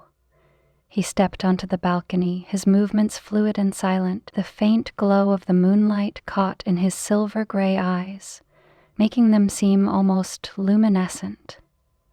Rest doesn't come easily for me, he admitted. Olivia turned to face him, leaning back against the railing. Because of the curse? In part, he said, his gaze shifting to the horizon, but also because I'm always aware of the danger that lingers just out of sight. His words carried an undercurrent of tension, but there was something else there too, something vulnerable. What was it like? She asked softly. Before all of this, before the curse. Alexander hesitated, his expression unreadable. Then he sighed and leaned against the railing beside her, his gaze distant. It's hard to remember, he said. Centuries have a way of blurring the past, but I do recall moments, fragments of a life that feels like it belonged to someone else. Like what? She pressed gently. He was quiet for a moment, as though deciding how much to share. Then he said, I remember laughter, the warmth of the sun, the feeling of being ordinary. I didn't realize how precious those things were until they were gone.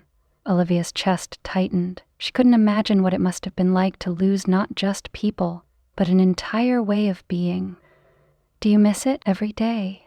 He said quietly. But the curse has become a part of me, Olivia. It shaped who I am. For better or worse, it's my reality now. She wanted to reach out, to offer him some kind of comfort, but the words felt inadequate. Instead, she said, "Maybe it doesn't have to be forever. If we break the curse." "It'd be break the curse," he interrupted, his gaze snapping to hers. "There will still be a cost. You know that, don't you?" "I know," she said, her voice steadied. Alexander studied her for a long moment, something unspoken flickering in his eyes. Then he pushed away from the railing and extended a hand. "Come with me." She hesitated, surprised by the sudden shift in his demeanor. "Where?" "Trust me," he said simply. After a moment, she placed her hand in his, the warmth of his touch sending a jolt through her. Without another word, he led her down the corridor and through a hidden door she hadn't noticed before. They descended a narrow staircase that seemed to spiral endlessly, the air growing cooler with each step. The walls were carved from stone, ancient and worn, and the space was illuminated by the soft golden glow of what looked like hundreds of floating orbs. "What is this place?" she asked, her voice echoing softly. Alexander released her hand and stepped into the center of the chamber. "It's a sanctuary," he said, "a place where I can be." As Olivia watched, Alexander raised his hands, and the floating orbs began to move, swirling around him in a graceful, mesmerizing dance. Their light intensified, casting intricate patterns on the walls and ceiling. Her breath caught as the air seemed to hum with energy, the power radiating from him tangible and awe-inspiring. This was Alexander, unrestrained, unburdened by the mask he wore to hide what he truly was. "It's beautiful," she said, her voice barely above a whisper. He glanced at her, a faint smile tugging at his lips. "It's dangerous," he corrected. "This power. It's a constant reminder of what I've lost, and what I could lose again." Olivia stepped closer, drawn to him despite the warning in his words. "It doesn't scare me," she said. "It should," he said, his gaze locking onto hers. The intensity in his eyes made her heart pound, but she refused to look away. "I've seen enough to know that what's inside you isn't just danger, Alexander. It's also hope." His expression softened, and for a moment, the weight of centuries seemed to lift from his shoulders. "You're too stubborn for your own good," he said, a trace of amusement in his voice. "So I've been told," she replied, smiling. As the orbs began to settle, their glow dimming, Alexander took a step closer to her. "There's something I need you to understand, Olivia," he said, his tone serious. "This world I live in, it's seductive, but it's also consuming. Once you're part of it, there's no going back." "I'm already part of it," she said firmly, "and I'm not going anywhere." The vulnerability in his eyes gave way to something deeper, something that made her pulse race. For a moment, it felt as though the world around them had vanished, leaving only the two of them. And then, just as quickly as it had begun, the moment was interrupted by a faint but unmistakable sound, the echo of footsteps in the distance. The faint sound of footsteps echoed through the chamber, breaking the charged stillness between Olivia and Alexander. She turned toward the sound, her heart quickening as the rhythmic tap grew louder. Closer. "Someone's here," she whispered, her voice tight. Alexander's expression darkened, and in an instant, the orbs of light surrounding them winked out, plunging the chamber into shadow. The only illumination came from a faint blue glow emanating from the walls, casting eerie patterns across the room. "Stay behind me," he said, his voice low and commanding. She obeyed without question, her instincts screaming at her to follow his lead. The air grew colder as the footsteps descended the spiral staircase, each one deliberate and unhurried, as if whoever approached had no fear of what or who awaited them. The figure that emerged was cloaked in darkness, their features obscured by the dim light, but the presence they carried was undeniable. Cold, calculating, and ancient. Alexander, the figure drawled, their voice smooth and edged with malice. I see you've brought your little key out to play. Olivia stiffened, her breath catching. She didn't recognize the voice, but the words sent a shiver racing down her spine. Show yourself, Alexander demanded, his tone sharp and unyielding. The figure stepped closer, the light catching on a face Olivia didn't recognize. He was tall and gaunt, his pale skin stretched taut over high cheekbones. His eyes were a striking shade of gold, glowing faintly in the dim chamber. You've been busy, haven't you? The man continued, ignoring Alexander's demand. His gaze flicked to Olivia, and his lips curved into a predatory smile. And this must be the infamous Olivia Kane, the bloodline I've heard so much about. Who are you? Olivia asked, her voice steady despite the fear coiling in her chest. The man tilted his head, his smile widening. Call me Victor, he said, his tone mocking. I've been following your family's contributions to this little curse for centuries.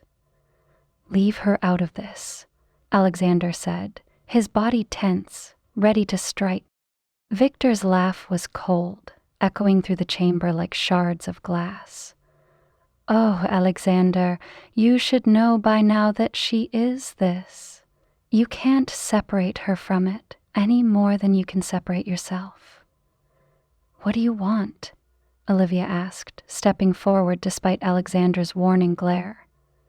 Victor's gaze flicked to her and his smile faltered, replaced by something darker. What I want is simple, he said, the curse, the power it holds.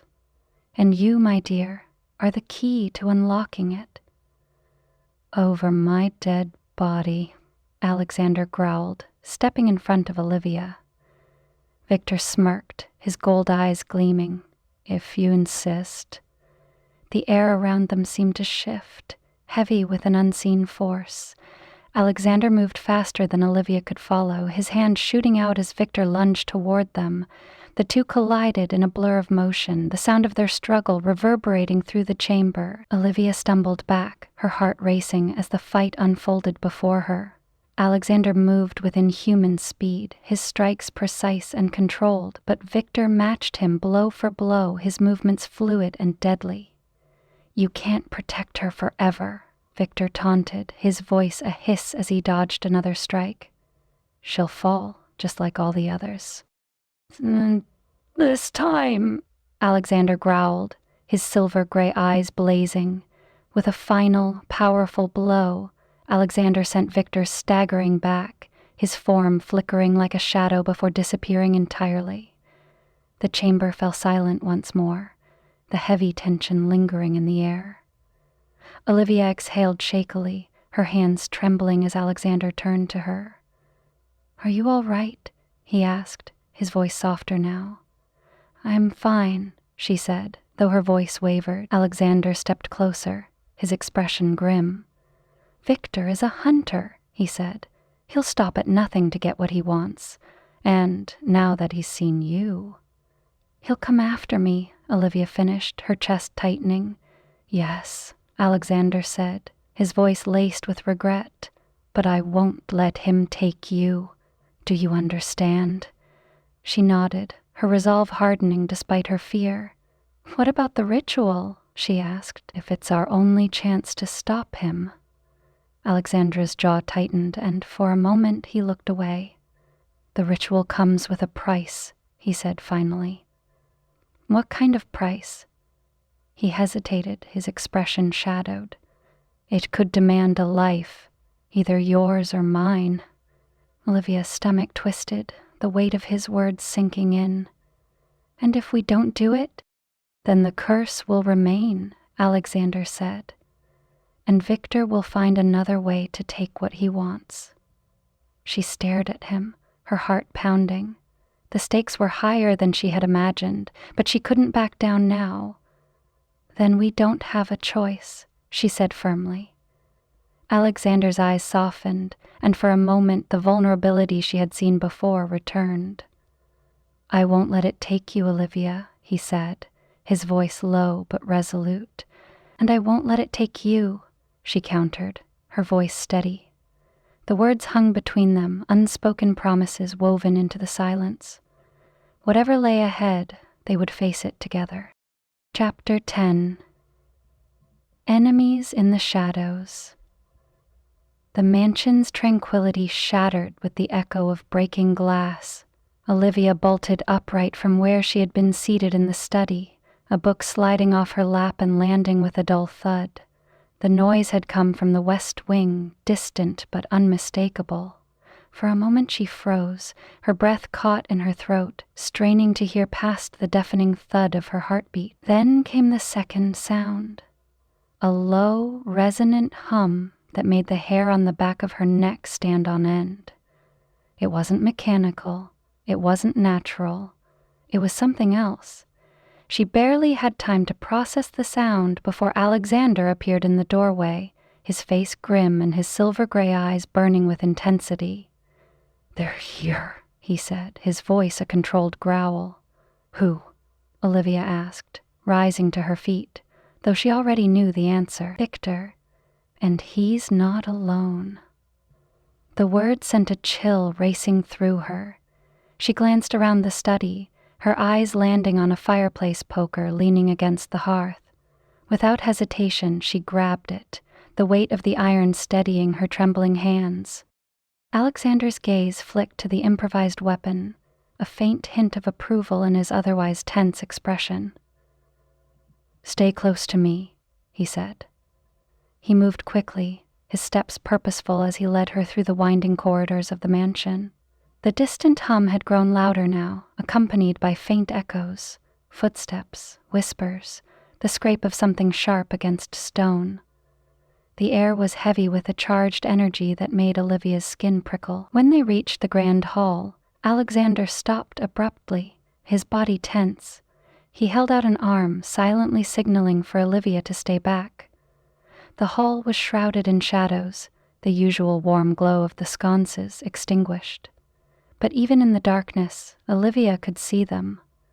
Figures moving like wraiths through the space, their forms flickering in and out of focus as though they were not entirely solid. At the center of it all stood Victor, his golden eyes gleaming like twin flames.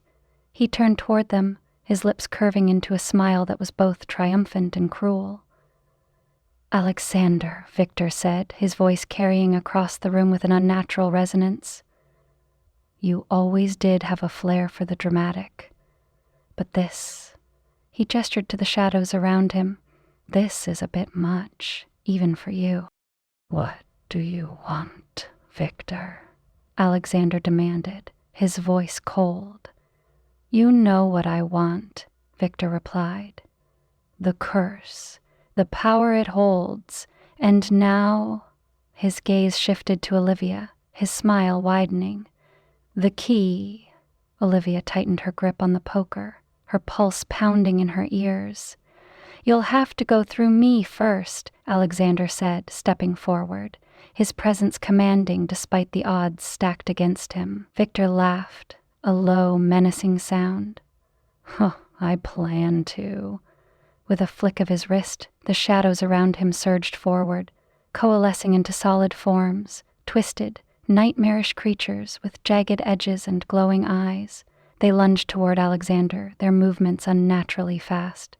Alexander met them head-on, his strength and speed matching theirs blow for blow. The sound of metal clashing and guttural growls filled the hall as the battle unfolded. Olivia stood frozen for a moment, her breath caught in her throat. Then she saw one of the creatures break away from the fight. Its glowing eyes locked onto her. It moved toward her with terrifying speed, its claws outstretched. Olivia barely had time to react, swinging the poker with all her strength. The iron struck the creature with a sickening crack, and it dissolved into a cloud of smoke, disappearing into the shadows. Her heart raced as she adjusted her grip on the poker, adrenaline coursing through her veins. Another creature advanced, and this time she stepped forward to meet it, her fear replaced by determination. "Olivia, get out of here!" Alexander shouted, his voice cutting through the chaos. "No," she yelled back, dodging a swipe from the creature and slamming the poker into its side. "I'm not leaving you." Alexander growled something under his breath, but there was no time to argue. Another creature lunged at him, and he turned his focus back to the fight. Olivia managed to take down a second creature, the poker now slick with some kind of dark, oily substance that evaporated as soon as it hit the ground. She glanced toward Alexander, who was locked in combat with Victor himself, their movements too fast for her to fully track. "Olivia!" Alexander shouted, his voice laced with urgency. She turned just in time to see one of the creatures break away from the fight and make a beeline for the far end of the hall. There, resting on a pedestal, was a small, ornate box, one she recognized from her research as a key artifact needed for the ritual. Without thinking, Olivia sprinted after it, her legs burning as she pushed herself forward. The creature reached the pedestal just as she did, its clawed hand wrapping around the box. "His up today," she muttered, swinging the poker with all her might. The creature howled, its form dissolving into smoke, but as it disappeared, the box tumbled from its grasp and slid across the floor, straight into Victor's waiting hand. He smiled as he held it up, his golden eyes gleaming with triumph.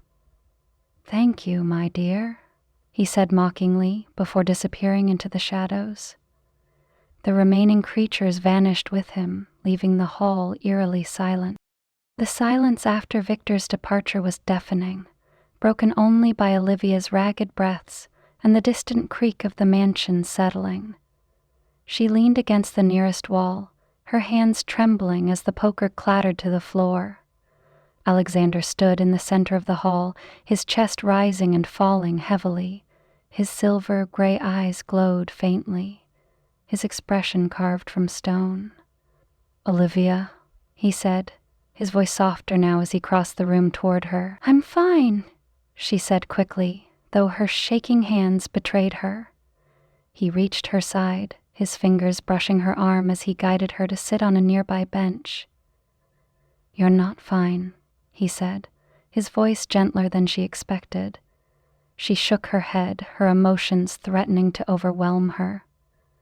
"He has it," she said, her voice trembling. "That box.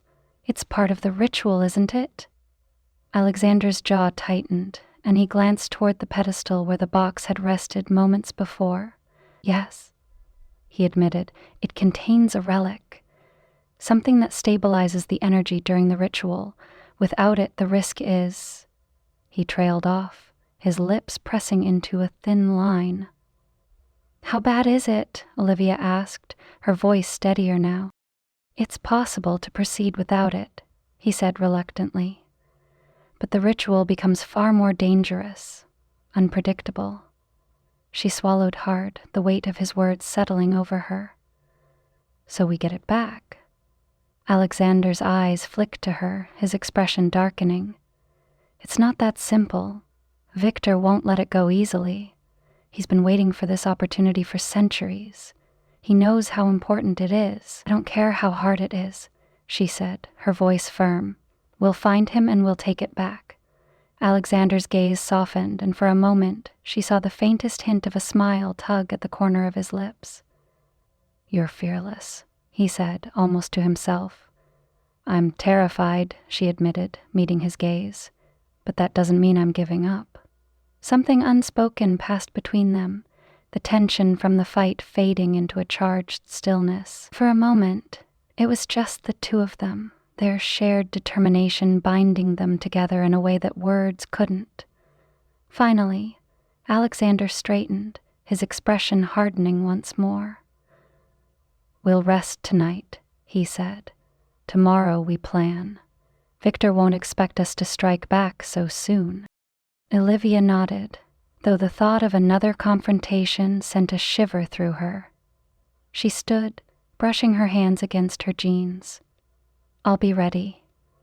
As they turned to leave the hall, Olivia glanced back at the empty pedestal, her resolve hardening. She might not have chosen this fight, but it was hers now, and she wouldn't let Victor win. Later that night, Olivia sat in her room, unable to sleep. The events of the evening replayed in her mind, the creatures, the fight, the moment she had watched Victor disappear with the box in hand. She reached for the journal on her nightstand, the familiar weight of it grounding her. Flipping through the pages, she searched for anything she might have missed, something that could give them an edge. Her eyes landed on a passage she hadn't noticed before, the words scrawled in a shaky hand. When the key is lost, the bloodline must bear the burden. The fire will test, and the outcome shall bind or break. The sacrifice must be given freely, for without it, darkness shall reign. Olivia's stomach twisted as she reread the passage. The fire, the sacrifice. It all pointed to the same thing. The ritual required more than just blood. It demanded a choice, one that could save Alexander or destroy him. Her breath hitched as the weight of the prophecy settled over her. She closed the journal, her hands trembling. Victor had the relic, and the odds were stacked against them. But even more daunting was the realization that the ultimate choice would fall to her. And no matter what she decided, someone would pay the price. Chapter 11. The Heart of the Curse. The library was dimly lit, the flickering glow of candles casting long shadows on the walls. Olivia sat at the long mahogany table, her fingers brushing over the worn leather of an ancient tome. Across from her, Alexander paced, his expression tense, his silver-gray eyes scanning the room as though searching for answers in the air itself. "This book has to be it," Olivia said, flipping carefully through the brittle pages. "It matches everything we've found so far. The origin of the curse, the bloodline ties, it's all here." Alexander stopped pacing, leaning over the table to study the book with her. His presence was steadying, even as the weight of their task pressed down on both of them. "Keep going," he said, his voice low but urgent. "We're running out of time." Olivia nodded, scanning the dense text. Her pulse quickened as her eyes landed on a passage written in a spidery, almost frantic hand. "The curse was born of betrayal, its roots tangled in blood and vengeance. The sorcerer bound his soul to the curse, feeding it with the pain of those it touched. To break the chains, the vessel and the key must confront the betrayer, where truth and sacrifice will sever the bond." Her breath hitched as she read the final line aloud.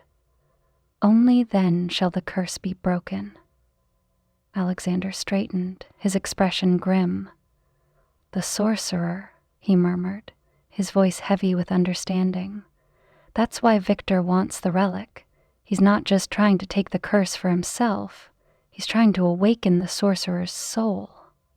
Olivia's stomach twisted. Why?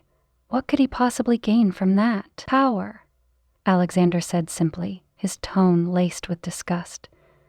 "The sorcerer's soul is tied to the curse. If Victor controls it, he can bend the curse to his will. He could make himself unstoppable." Olivia shook her head, the enormity of the situation sinking in. "And the betrayal," she said, her voice quieter now. "It all started with your brother, didn't it?" "Julian?" Alexander's jaw tightened, and for a moment he didn't speak. Finally, he nodded. "Julian was desperate. He wanted everything I had. Our family's wealth, influence, and the love of a woman who chose me over him." "What happened?" Olivia asked, her voice soft but insistent. "He turned the sorcerer," Alexander said, his silver-gray eyes distant as though seeing the events unfold before him. "The ritual he performed was meant to grant him power, but it backfired. Instead of taking my life, it cursed me and tied the sorcerer's soul to our bloodline. Julian's betrayal condemned not just me, but everyone connected to the curse. Olivia's chest ached as she imagined the weight Alexander had carried for centuries. And Victor is tied to this how? He was there, Alexander said, his voice hardening, an accomplice to Julian's betrayal. When the curse was unleashed, it didn't just touch me, it touched him too. But instead of being bound like I was, he became something else. A hunter. A predator drawn to the curse's power. Which is why he's been after you all this time, Olivia said, the pieces finally clicking into place. And now he's using me to get to you. Alexander's gaze locked onto hers, and the intensity in his eyes made her breath catch. You are not a tool for him to use, he said firmly. You're more than that. More than this curse. Olivia's heart swelled at his words, but the reality of their situation weighed heavily on her. The book says we have to confront the sorcerer, she said, glancing back at the passage. That means facing the truth of what happened and making the sacrifice. Alexander exhaled slowly, his shoulders heavy with the burden of what lay ahead. If we do this, he said, there's no turning back. The ritual will force us to face our fears, our regrets. It will break us if we're not strong enough. I know, Olivia said, her voice steady despite the fear knotting in her stomach. But if it means ending this, if it means stopping Victor, I'll do it. Alexander reached out, his hand brushing hers where it rested on the table. You don't have to face this alone, he said softly. I'm not, she replied, meeting his gaze. The moment was broken by a sudden sharp crack, like a tree branch snapping under pressure. Both of them turned toward the sound, their bodies tensing. Did you hear that? Olivia asked, her voice low. Alexander nodded, his expression darkening. He's here. As if in response, a voice echoed through the library, low and mocking. Did you think I wouldn't find you? Victor's form materialized in the doorway, his golden eyes glowing faintly in the dim light. He held the ornate box in one hand, his smile razor-sharp. You've been busy, Victor said, stepping into the room. But I'm afraid you've reached the end of your little research project. Alexander moved in front of Olivia, his posture protective. You won't win this, Victor. Victor chuckled, his tone dripping with arrogance. Oh, Alexander, haven't you learned by now I always win? Victor's presence dominated the library, his golden eyes gleaming like embers in the dim candlelight. The ornate box in his hand seemed to pulse faintly, as though alive, the energy it held resonating through the room. You've gone to great lengths to piece together the puzzle, haven't you? Victor said, his voice smooth, almost conversational. But you've forgotten one crucial detail. No matter what you learn, no matter how hard you try, the curse always finds a way to consume you. You've spent centuries chasing power you'll never control, Alexander countered, his tone sharp and unyielding. All you've done is prove how desperate you are. Victor's smirk faltered for a fraction of a second before returning, sharper than ever. Desperation can be a powerful motivator, don't you think? His gaze shifted to Olivia and his smile widened. I'm sure your little key here understands that by now. Stay away from her, Alexander growled, stepping forward. Victor laughed, a hollow, mocking sound that echoed off the walls. You've always been so predictable, Alexander, so willing to sacrifice yourself for the people you care about. He tilted his head, studying Alexander with something close to amusement. Tell me, do you think she'll do the same for you? Olivia clenched her fists, her anger flaring at the way Victor spoke about her as though she weren't standing right there. If you think you can manipulate me, you're wasting your time, she said, her voice steady despite the fear curling in her chest. Victor's eyes flicked to hers, and for a moment his smile faltered. We'll see about that, he said, his tone colder now. But first, let's make this interesting. Before either of them could react, Victor raised his hand and the box in his grasp began to glow. A wave of energy surged through the room, knocking books off shelves and extinguishing the candles in a single burst of wind. Olivia stumbled, the force of the energy nearly sending her to the ground. Alexander caught her arm, steadying her as the room plunged into near darkness, the only light coming from the faint, eerie glow of the box in Victor's hand. "You can feel it, can't you?" Victor said, his voice echoing unnaturally. "The curse is alive, pulsing, waiting for the moment it can take everything from you." Alexander's grip on Olivia tightened, and she could feel the tension radiating from him. "You don't understand what you're dealing with," he said, his voice low and dangerous. "The sorcerer's power doesn't belong to you." Victor's laugh was sharp, cutting through the heavy air. "And you think it belongs to you? You've spent centuries hiding from it, running from it, but me?" He stepped closer, the glow from the box casting jagged shadows across his face. "I'm ready to embrace it, to become what you never could." "Let him go, Victor," Olivia said, her voice louder now, cutting through the tension. Victor's gaze snapped to her, and his expression shifted, something darker and more dangerous settling over him. "Let him go," he repeated, his tone mocking.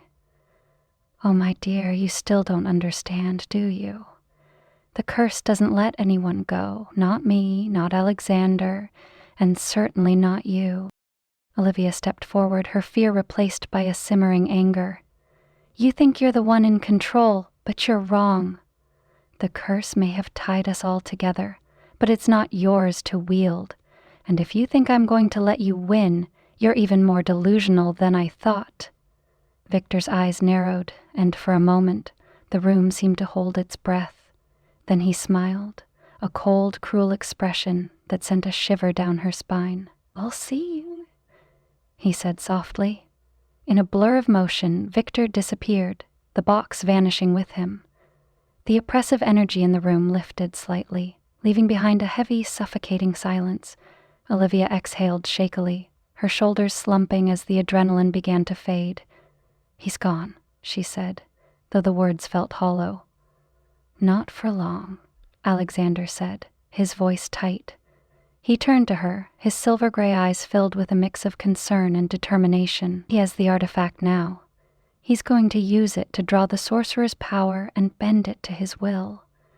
"Then we have to stop him," Olivia said, her voice steady despite the fear gnawing at the edges of her resolve. Alexander hesitated, his gaze lingering on her. "If we go after him, it's going to be dangerous.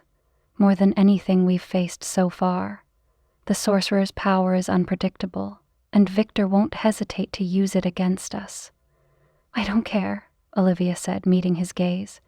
"We can't let him win. We have to break the curse, Alexander. For both of us." He nodded slowly, the weight of her words settling over him. "Then we need to prepare. This ends now." As they left the library, Olivia's thoughts raced. The pieces of the puzzle were finally falling into place, but the picture they formed was more terrifying than she had imagined. Victor had the artifact. The sorcerer's power loomed on the horizon, and the final battle was coming faster than either of them could have anticipated. Chapter 12. A Love Worth Dying For. The quiet hum of the mansion settled over Olivia like a blanket, though it did little to ease her tension. She stood in her room, staring at her reflection in the tall, gilded mirror. Her hair fell in loose waves around her shoulders, and her face was pale, her eyes shadowed from sleepless nights and endless battles. The journal sat open on the table behind her, the words she had read over and over etched into her memory. "The fire will test, and the outcome shall bind or break." She turned away from the mirror, her thoughts too chaotic to linger on her appearance. Tonight wasn't about vanity, it was about survival, about saving Alexander and herself from the curse that had bound their fates together. A soft knock at her door pulled her from her thoughts. "Come in," she said, her voice steady despite the storm raging inside her. Alexander stepped into the room, his presence as commanding as ever. He had discarded his usual suit jacket, leaving his black shirt rolled at the sleeves, exposing his forearms. The faint glow of candlelight highlighted the sharp angles of his face, making him look both dangerous and heartbreakingly vulnerable. "You're ready?" he asked, his voice low. She nodded. "As ready as I'll ever be." He stepped closer, his silver gray eyes searching hers. "This isn't easy for me, Olivia," he said softly. "Bringing you into this, asking you to risk everything, it's not what I wanted for you." "You didn't ask for this either," she countered, her voice firm. "We're here because we have no choice, because we're the only ones who can stop Victor." His jaw tightened, and for a moment he looked away, as though the weight of her words was too much to bear. Then he met her gaze again, his expression softer. "You've changed everything," he said quietly. "For centuries I've been alone, hiding, surviving, waiting for something to change. And then you walked into my life, and suddenly everything felt different, possible." Olivia's breath caught at the raw emotion in his voice. She reached out, her fingers brushing against his arm. "You've changed everything for me too," she admitted. "Villisfor. My life was ordinary, safe. But with you, it's like I've found a purpose, something worth fighting for." Alexander's hand covered hers, his touch warm and grounding. "You're more than I ever deserved," he said, his voice thick with emotion. "You're more than you give yourself credit for," he replied, her voice steady despite the tears threatening to spill. For a moment they stood in silence, the weight of their words settling over them. Then Alexander stepped closer, his hands cupping her face as he gazed into her eyes. "I love you," he said, the words falling from his lips like a confession. Olivia's heart swelled, and she felt her tears finally break free. "I love you too," she whispered, her voice trembling but sure. He kissed her then, a kiss that was both desperate and tender, filled with all the emotions they had kept bottled up for too long. It was a promise, a vow to face whatever came next together. When they finally pulled apart, their foreheads rested together, their breaths mingling in the quiet of the room. "No matter what happens," Alexander said, his voice a low rumble, "we face it together." "Together," Olivia agreed, her resolve hardening. They moved to the library, where the preparation for the ritual awaited. The air was heavy with the scent of aged paper and candle wax, the room illuminated by the golden glow of dozens of flames. The symbols they had studied were etched into the floor, glowing faintly with a power that made Olivia's skin prickle. Alexander knelt beside the markings, his hands steady as he placed a series of objects in precise locations: a silver dagger, a vial of blood, and a small, intricately carved talisman. "This is the heart of the ritual," he explained, his voice calm but filled with tension. "The talisman will act as a conduit, stabilizing the energy. But without the artifact Victor stole," he trailed off, his jaw tightening. "We'll make it work," Olivia said, her voice firm. "We have to." Alexander glanced up at her, his silver gray eyes filled with a mix of admiration and worry. "You're stronger than you realize," he said softly. Before she could respond, a cold gust of wind swept through the library, extinguishing half the candles. Olivia turned sharply, her heart leaping into her throat as a faint, mocking laugh echoed through the room. "You didn't think I'd let you prepare in peace, did you?" Victor's voice cut through the air like a blade, sending a chill racing down Olivia's spine. She turned toward the sound, her hands clenched into fists. "Show yourself." Victor's form materialized in the shadows, his golden eyes gleaming with malice. "Such fire," he said, his tone dripping with mockery. "It's a shame you don't realize your true potential." "Enough games, Victor," Alexander said, stepping in front of Olivia. "What do you want?" Victor smiled, the expression cold and cruel. "I've already told you. The curse. the power it holds. And now, thanks to your little key here," he gestured toward Olivia, "I've realized there's another way to achieve it."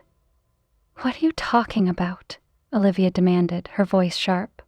Victor's smile widened. "Why break the curse when I can bind her to it instead?" Victor's words hung in the air, chilling and irrevocable. Olivia felt the weight of his gaze, his golden eyes gleaming with a malevolent triumph that made her blood run cold. "Bind me?" she said, her voice shaking but defiant. "What are you talking about?" Victor's smile widened, as if her confusion delighted him. "The curse is a tether, my dear, a bond that requires a vessel, a soul strong enough to sustain its power. Alexander has carried it for centuries, but you," he gestured toward her, his movements slow and deliberate. "You are something new, a bloodline uniquely tied to the curse. Imagine the power I could wield with you bound to it instead." Olivia's stomach twisted as the enormity of his plan settled over her. He didn't just want to use her. He wanted to replace Alexander's burden with her own. "You're insane," she said, her voice low but filled with venom. Victor chuckled darkly, the sound reverberating through the room. "Am I? Or am I simply the one with the vision to see the possibilities?" He turned his gaze to Alexander, his smile fading into something sharper. "She's wasted on you, you know. All this potential, and you'd let her sacrifice herself for your salvation." Alexander stepped forward, his body tense, his silver-gray eyes blazing with fury. "You won't touch her." Victor raised an eyebrow, his expression taunting. "And how do you plan to stop me? You can't even protect her from the curse itself." The room seemed to darken further, the energy crackling between the three of them. Olivia's fear twisted into something else, something sharper, more determined. She stepped forward, her voice steady despite the tremor in her chest. "You think you can manipulate me into doing what you want," she said, locking eyes with Victor. "But you're wrong. I'm not afraid of you, and I'm not afraid of this curse." Victor tilted his head, his golden eyes narrowing. "You should be." With a flourish of his hand, the room seemed to shift. The air grew heavier, the shadows elongating and curling around them like living things. Olivia felt the pressure of Victor's power pressing against her, but she refused to back down. Alexander moved to her side, his hand brushing hers in a silent reassurance. "Leave now, Victor," he said, his voice low and dangerous. "You've made your threats. If you want to fight, you'll have to face both of us." Victor's gaze flicked between them, and for a moment his smile faded. Then he let out a low, humorless laugh. "Very well," he said, his tone cold. "Prepare yourselves for what's to come. But know this, when the time comes, you'll have to decide how far you're willing to go to stop me." With that, he vanished into the shadows, the oppressive energy dissipating as suddenly as it had appeared. The silence that followed was suffocating. Olivia exhaled shakily, her knees weak as the adrenaline began to fade. She turned to Alexander, her voice trembling. "He's going to try to take me, isn't he?" Alexander's jaw tightened, and he reached for her hand, his grip firm and grounding. "He won't succeed," he said, his voice steady but filled with a quiet intensity. "I won't let him." She looked up at him, her chest tightening at the raw emotion in his eyes. "And what if it comes down to a choice?" she asked softly. "What if one of us has to—" She couldn't finish the sentence, the weight of the possibility too much to bear. Alexander stepped closer, his hand brushing her cheek. "Then we'll find another way," he said firmly. "We've come this far, Olivia. I won't lose you now." For a moment, the world narrowed to just the two of them. The ritual, the curse, Victor's threats, all of it faded into the background. "I'm not afraid of what's coming," Olivia said, her voice quiet but resolute. "I'm afraid of losing you." Alexander's expression softened, and he leaned down, his forehead resting against hers. "You won't," he said. "No matter what happens, you won't lose me." Their lips met in a kiss that was both desperate and tender, a promise made in the face of uncertainty. When they pulled apart, Alexander's gaze hardened with determination. "We'll finish the preparations tonight," he said. "Victor won't wait, and neither can we." Olivia nodded, the fear in her chest giving way to a steady resolve. Whatever came next, she would face it with Alexander by her side. Chapter 13. Breaking the Chains. The night air was thick with tension, the kind that made every breath feel heavier than the last. Olivia stood beside Alexander on the outskirts of the mansion's grounds, where the forest loomed dark and foreboding. The moon hung high, casting silver streaks across the clearing ahead. This was where Victor had chosen to make his stand. Olivia's fingers brushed against the talisman at her neck. A small carved stone Alexander had given her for protection. Its faint warmth steadied her as she glanced at him, his silver-gray eyes scanning the tree line with laser focus. "Are you ready?" he asked, his voice low but unwavering. "As ready as I'll ever be," she replied, though her pulse thundered in her ears. Alexander reached for her hand, his grip firm and grounding. "Stay close to me. We do this together." She nodded, her heart swelling at his words. They had prepared for this moment, going over the details of the ritual and how they could use her connection to the curse to tip the scales in their favor. Still, the enormity of what lay ahead was overwhelming.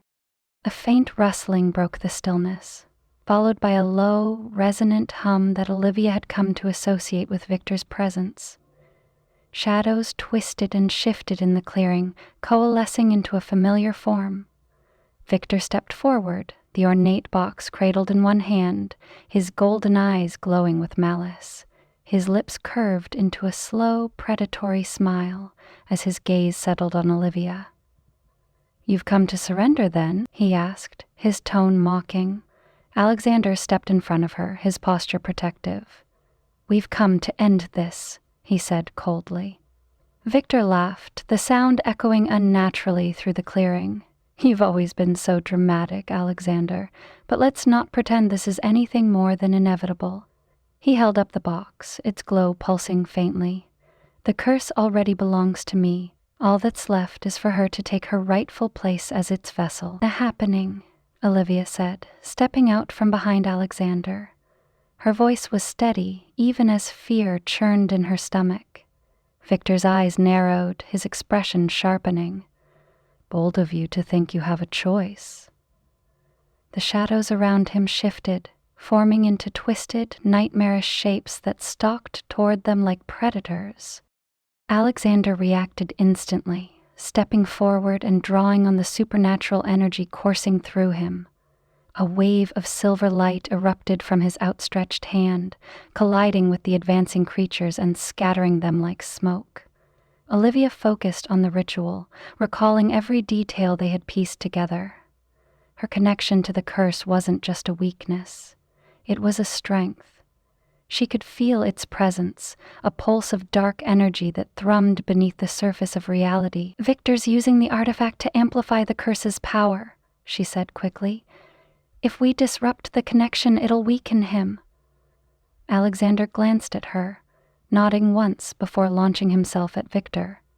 Their movements were a blur, a clash of power and speed that sent shockwaves through the clearing. Olivia moved toward the box, her heart pounding.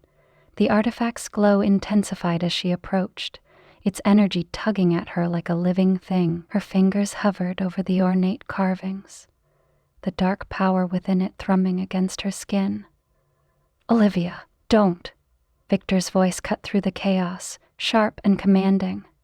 She turned to see him break away from Alexander, his golden eyes blazing with fury. "You don't know what you're doing," he growled. "I know enough," she said, her voice strong despite the fear in her chest. Victor lunged toward her, but Alexander intercepted him, their clash sending sparks of light and shadow across the clearing. Olivia gritted her teeth and pressed her hands to the box. A jolt of energy surged through her, hot and cold and electric all at once. She cried out, her knees buckling as the curse's power surged into her, but she didn't let go. She could feel it, the curse's essence, tangled and chaotic, a knot of pain and betrayal that pulsed with dark energy. "Olivia, now!" Alexander shouted, his voice strained as he held Victor at bay. She focused on the knot, willing it to loosen, to weaken. The artifact's glow began to flicker, its pulse faltering. Victor snarled, shoving Alexander aside and advancing on her. "You think you can control it?" he hissed. "You're nothing but a pawn." Olivia's grip tightened, her resolve hardening. "Maybe," she said through gritted teeth.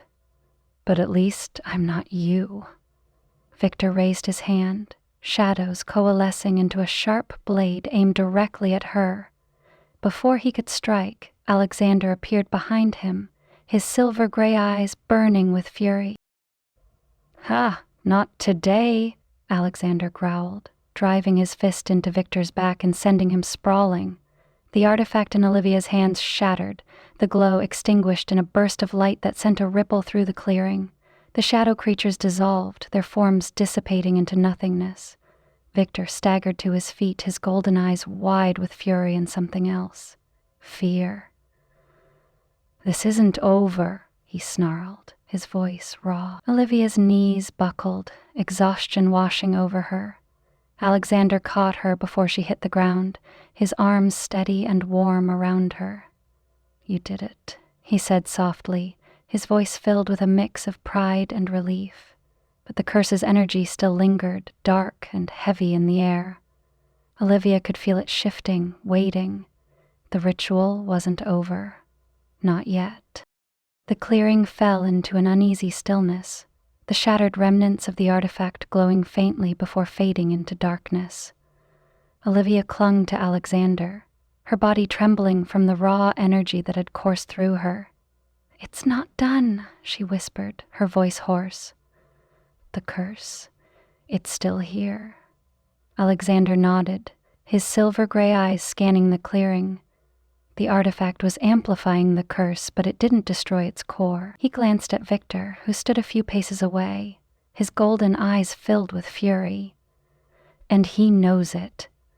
Victor straightened, brushing dirt from his coat as though the battle had been little more than an inconvenience. "You're clever, I'll give you that," he said, his voice laced with venom. "But breaking a toy doesn't mean the game is over." Olivia pushed herself to stand, Alexander steadying her as she faced Victor. "So Alexandria, the game ends now," she said, her voice steady despite the storm raging inside her.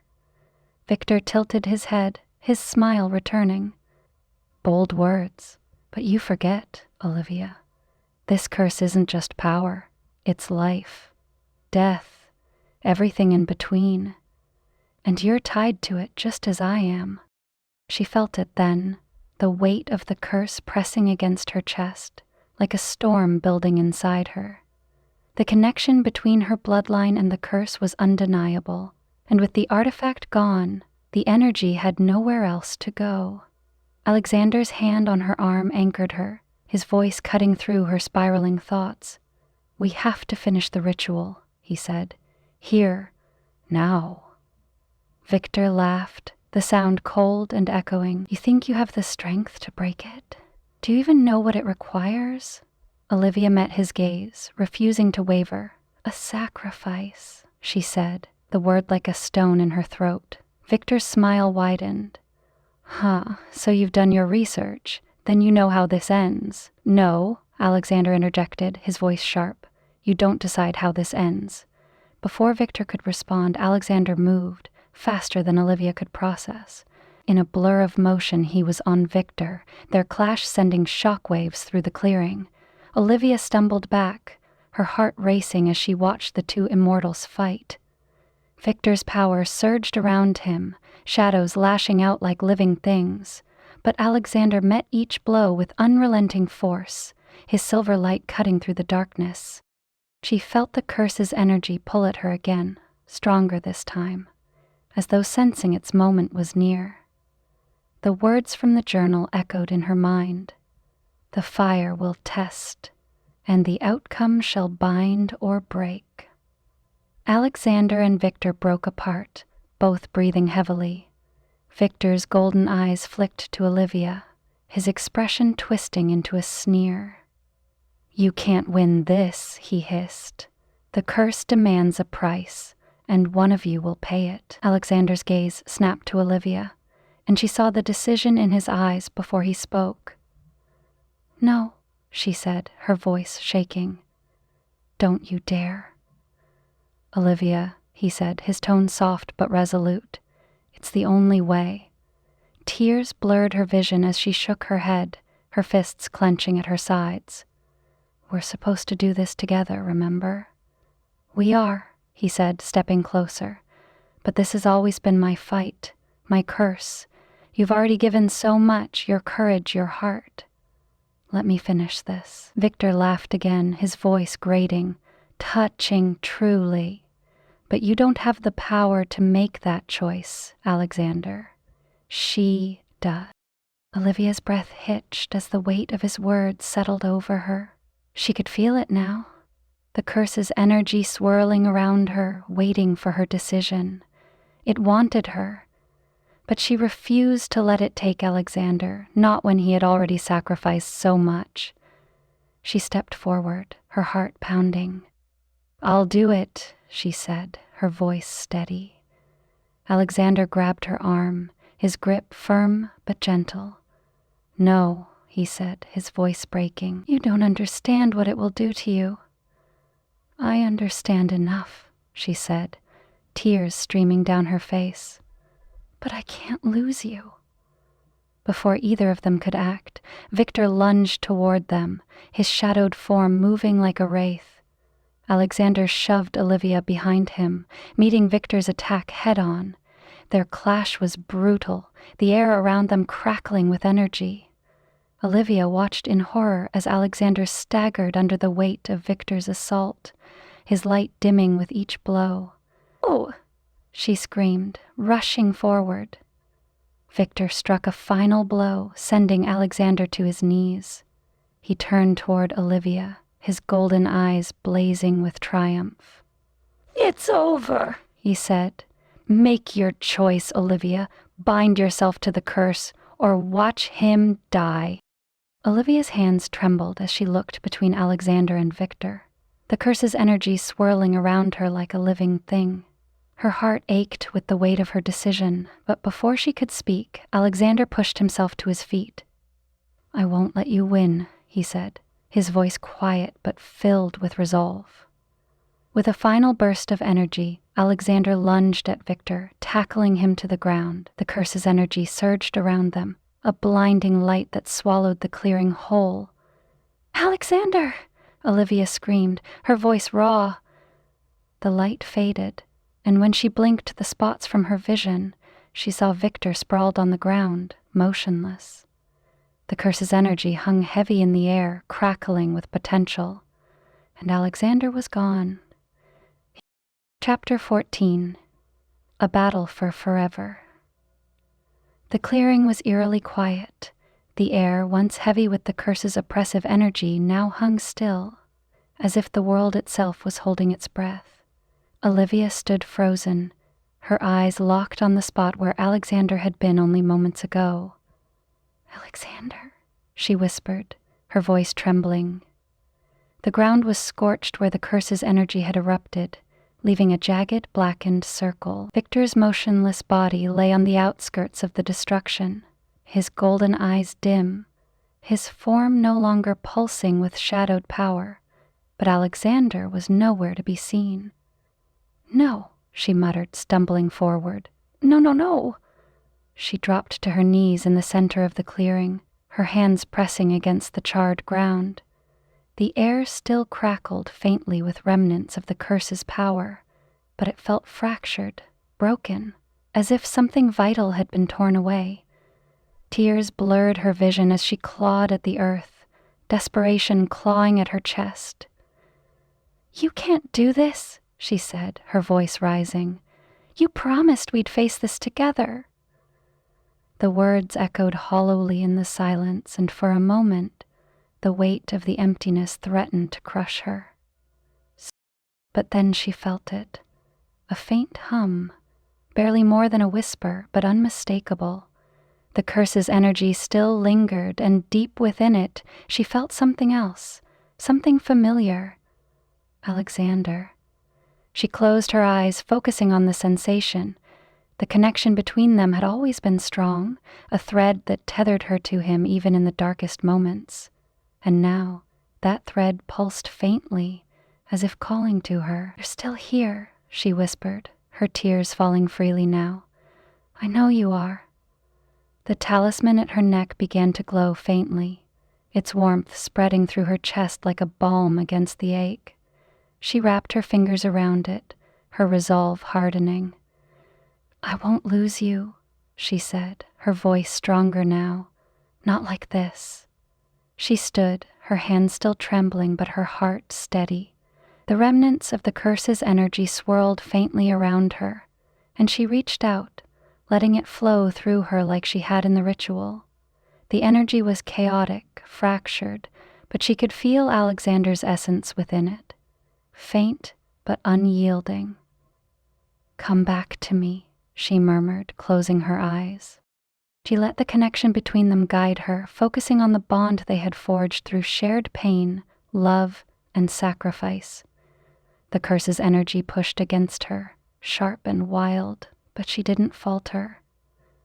"I'm not afraid of you," she said, her voice cutting through the chaos. "You've taken enough from us. You don't get to win." The energy surged, and for a moment it felt as though it might consume her, but then it shifted, softening, as though responding to her defiance. A sudden burst of light erupted from the ground, blinding and pure. Olivia staggered back, shielding her eyes as the energy coalesced into a single point. When the light faded, Alexander was there, kneeling in the center of the clearing. His head was bowed, his dark hair falling over his face, his body trembling with exhaustion. "Alexander!" Olivia cried, rushing to his side. She dropped to her knees beside him, her hands cupping his face. His skin was warm beneath her touch, his breathing shallow but steady. "Olivia," he murmured, his voice weak but filled with relief. Tears streamed down her face as she pressed her forehead to his. "I thought I lost you," she whispered. "You pulled me back," he said, his silver-gray eyes meeting hers. "I could feel you. Even in the darkness, I could feel you." Their connection pulsed stronger now, the curse's energy retreating like a tide, leaving only the faint hum of their bond behind. "It's over," she said, her voice trembling with both relief and disbelief. Alexander nodded, his hand brushing against her cheek. "Thanks to you." But as they held each other, Victor's voice, faint and fractured, cut through the air. "This isn't over," he rasped, his form flickering as he struggled to rise. His golden eyes burned faintly, the remnants of the curse clinging to him like a shadow. Alexander's gaze hardened, and he pulled Olivia behind him as he rose to his feet. "Yes, it is," he said, his voice filled with quiet fury. Before Victor could respond, the last traces of the curse surged around him, consuming him in a whirlwind of light and shadow. His scream echoed through the clearing before fading into silence, leaving only the stillness of the night behind. The clearing was silent once more, the only sound the faint rustle of the trees as a gentle breeze swept through. The tension in the air dissolved, replaced by an overwhelming stillness that felt like the world itself exhaling. Olivia stood frozen, her gaze locked on the spot where Victor had been moments before. The shadows that had clung to him were gone, consumed by the last vestiges of the curse's energy. There was no trace of him left. No body, no sound, just the eerie quiet of a night that had witnessed too much. "It's over," she whispered, the words trembling on her lips as if saying them aloud would make them real. Behind her, Alexander staggered, his exhaustion catching up to him. Olivia turned quickly, rushing to his side before he could fall. She slid her arm around his waist, steadying him as his weight sagged against her. "You're okay," she said, her voice breaking with relief. He gave her a faint smile, his silver-gray eyes duller than usual but still holding that spark she had come to love. "I'm here," he murmured, his voice rough. "Thanks to you."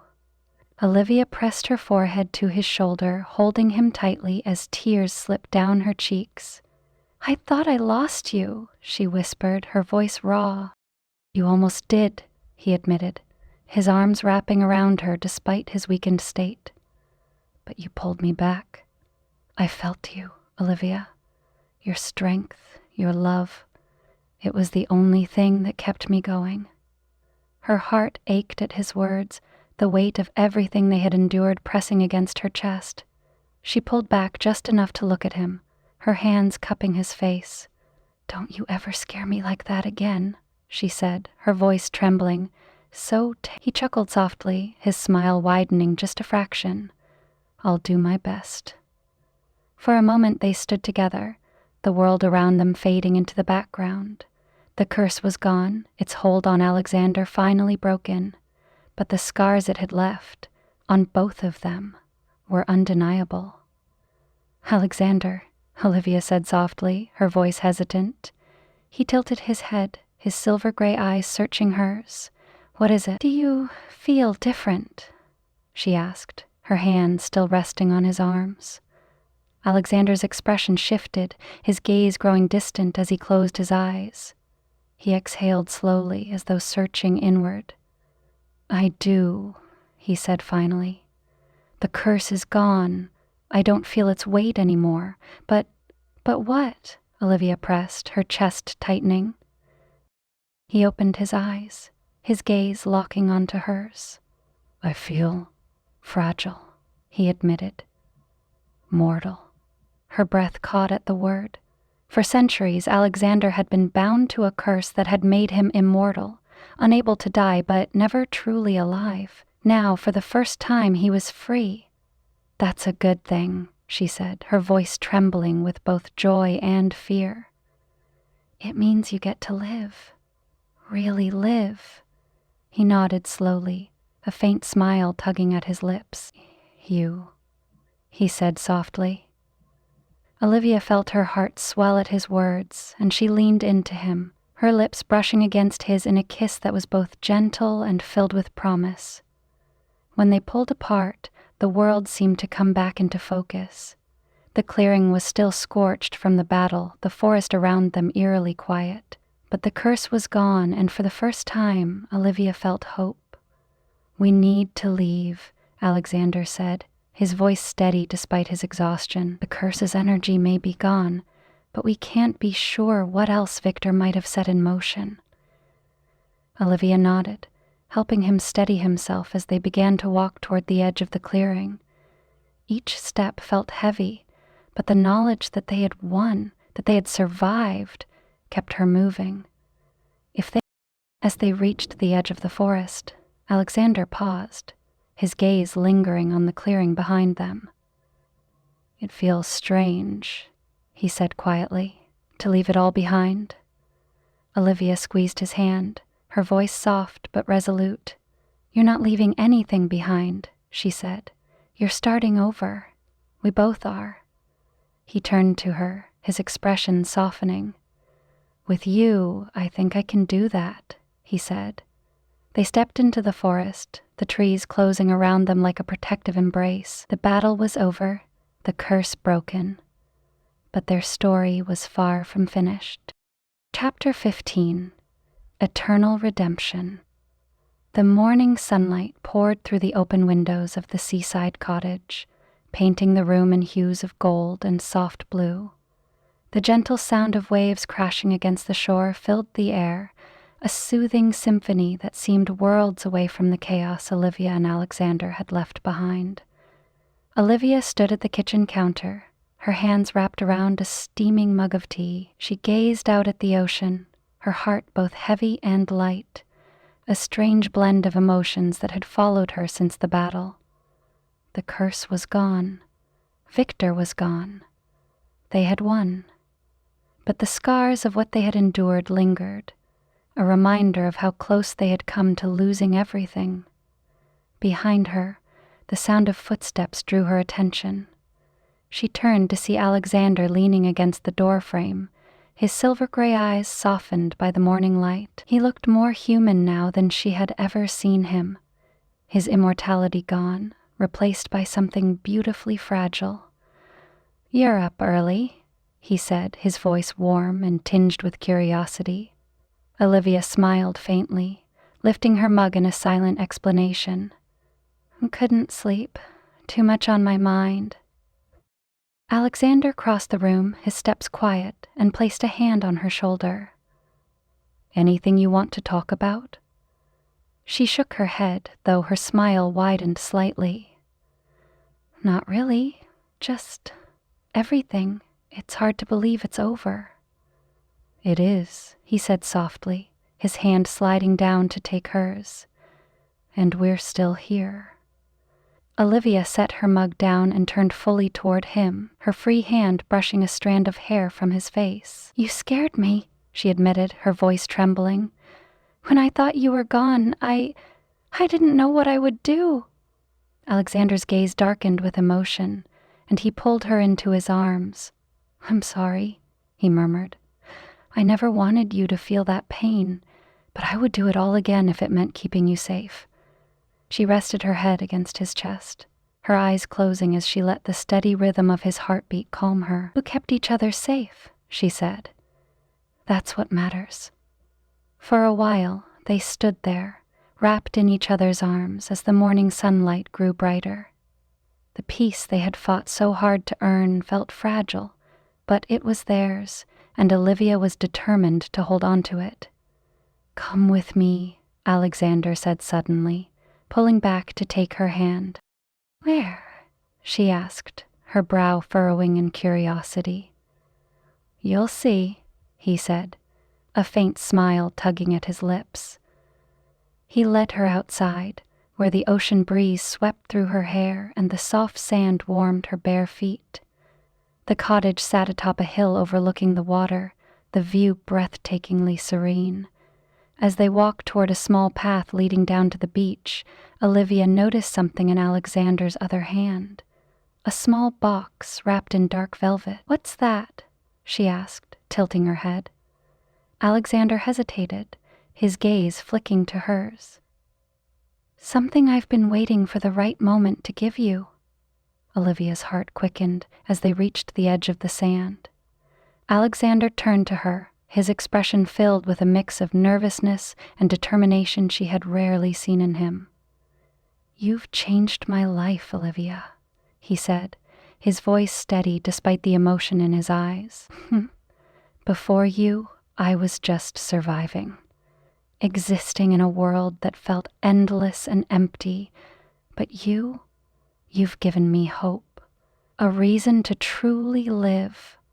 Tears pricked at Olivia's eyes as he opened the box, revealing a delicate silver ring with a small, brilliant sapphire at its center. "I know we've been through hell," he continued, his voice thick with emotion, "but I want us to have a future together, a real future, free from the shadows of the past. Will you marry me?" Olivia's breath caught, her tears spilling over as she nodded. "Yes," she said, her voice breaking. 1,000 times yes." Alexander slipped the ring onto her finger, his hands steady despite the emotion shining in his eyes. Then he pulled her into a kiss, the ocean breeze swirling around them as if nature itself was celebrating their union. For the first time in what felt like forever, Olivia allowed herself to believe in the possibility of happily ever after. The sun climbed higher in the sky, casting golden light over the waves as Olivia and Alexander walked along the shoreline. The world around them felt alive, vibrant, and new. With every step, the weight of their shared past seemed to ease, replaced by the promise of a brighter future. Alexander's hand remained firmly in hers, their fingers intertwined as though letting go was no longer an option. She glanced at him, his profile softened by the sunlight, and felt her heart swell with a love so profound it left her breathless. "You're smiling," Alexander said, glancing at her with a teasing grin. "Am I not allowed to smile?" Olivia asked, raising an eyebrow. He chuckled softly, pulling her closer as they continued walking. "You are. I just like seeing it." The gentle rhythm of the waves accompanied their silence for a few moments before Olivia spoke again. "Do you think we're really free?" Alexander paused, turning to face her fully. "Yes," he said firmly. "The curse is gone. Victor is gone. What's left is ours to build." His confidence warmed her, but she couldn't ignore the tiny sliver of doubt that lingered. "And if something else comes?" she asked. "If we're tested again? Then we'll face it together," Alexander said, his voice steady. "Whatever comes, we'll handle it. Because I'm not letting you go, Olivia. Not now, not ever." His words wrapped around her like a protective shield, banishing the last traces of doubt. She smiled, leaning into him as the ocean breeze carried the scent of salt and freedom. As they walked back toward the cottage, Olivia noticed something glinting in the sand a few paces ahead. She stopped, curiosity tugging at her, and knelt to pick it up. "What is it?" Alexander asked, watching her carefully. "It's a locket," Olivia said, brushing sand from the delicate silver object. She opened it, revealing an inscription inside. "What is broken can be made whole again." Her brow furrowed as she studied the words, their meaning both cryptic and strangely comforting. She looked up at Alexander, holding the locket out to him. "Do you think it means something?" Alexander took the locket, his expression thoughtful as he examined it. "Maybe," he said, his tone cautious but intrigued. "Or maybe it's a reminder." "A reminder of what?" He smiled faintly, his silver-gray eyes meeting hers. "That no matter how dark things seem, there's always a way to heal, to start again." Olivia felt a warmth spread through her chest as she took the locket back, slipping it into her pocket. "I like that," she said softly. They returned to the cottage as the day stretched into afternoon, the sunlight bathing their little sanctuary in warmth. Olivia found herself thinking about the locket, about the inscription and what it could mean for their future. But for now, she chose to focus on the present, the man beside her, the love they shared, and the life they were building together. As the sun dipped toward the horizon, they sat together on the cottage's porch, the sky painted in hues of orange and pink. Olivia leaned against Alexander, his arm wrapped around her shoulders, and let the peace of the moment settle over her. "We made it," she said softly. "We did," Alexander replied, pressing a kiss to her temple. And as the first stars began to appear in the darkening sky, Olivia felt something she hadn't dared to believe in for a long time: hope. They had faced the darkness, survived the fire, and emerged on the other side, stronger and more united than ever. Whatever challenges lay ahead, they would face them together. Forever. The end.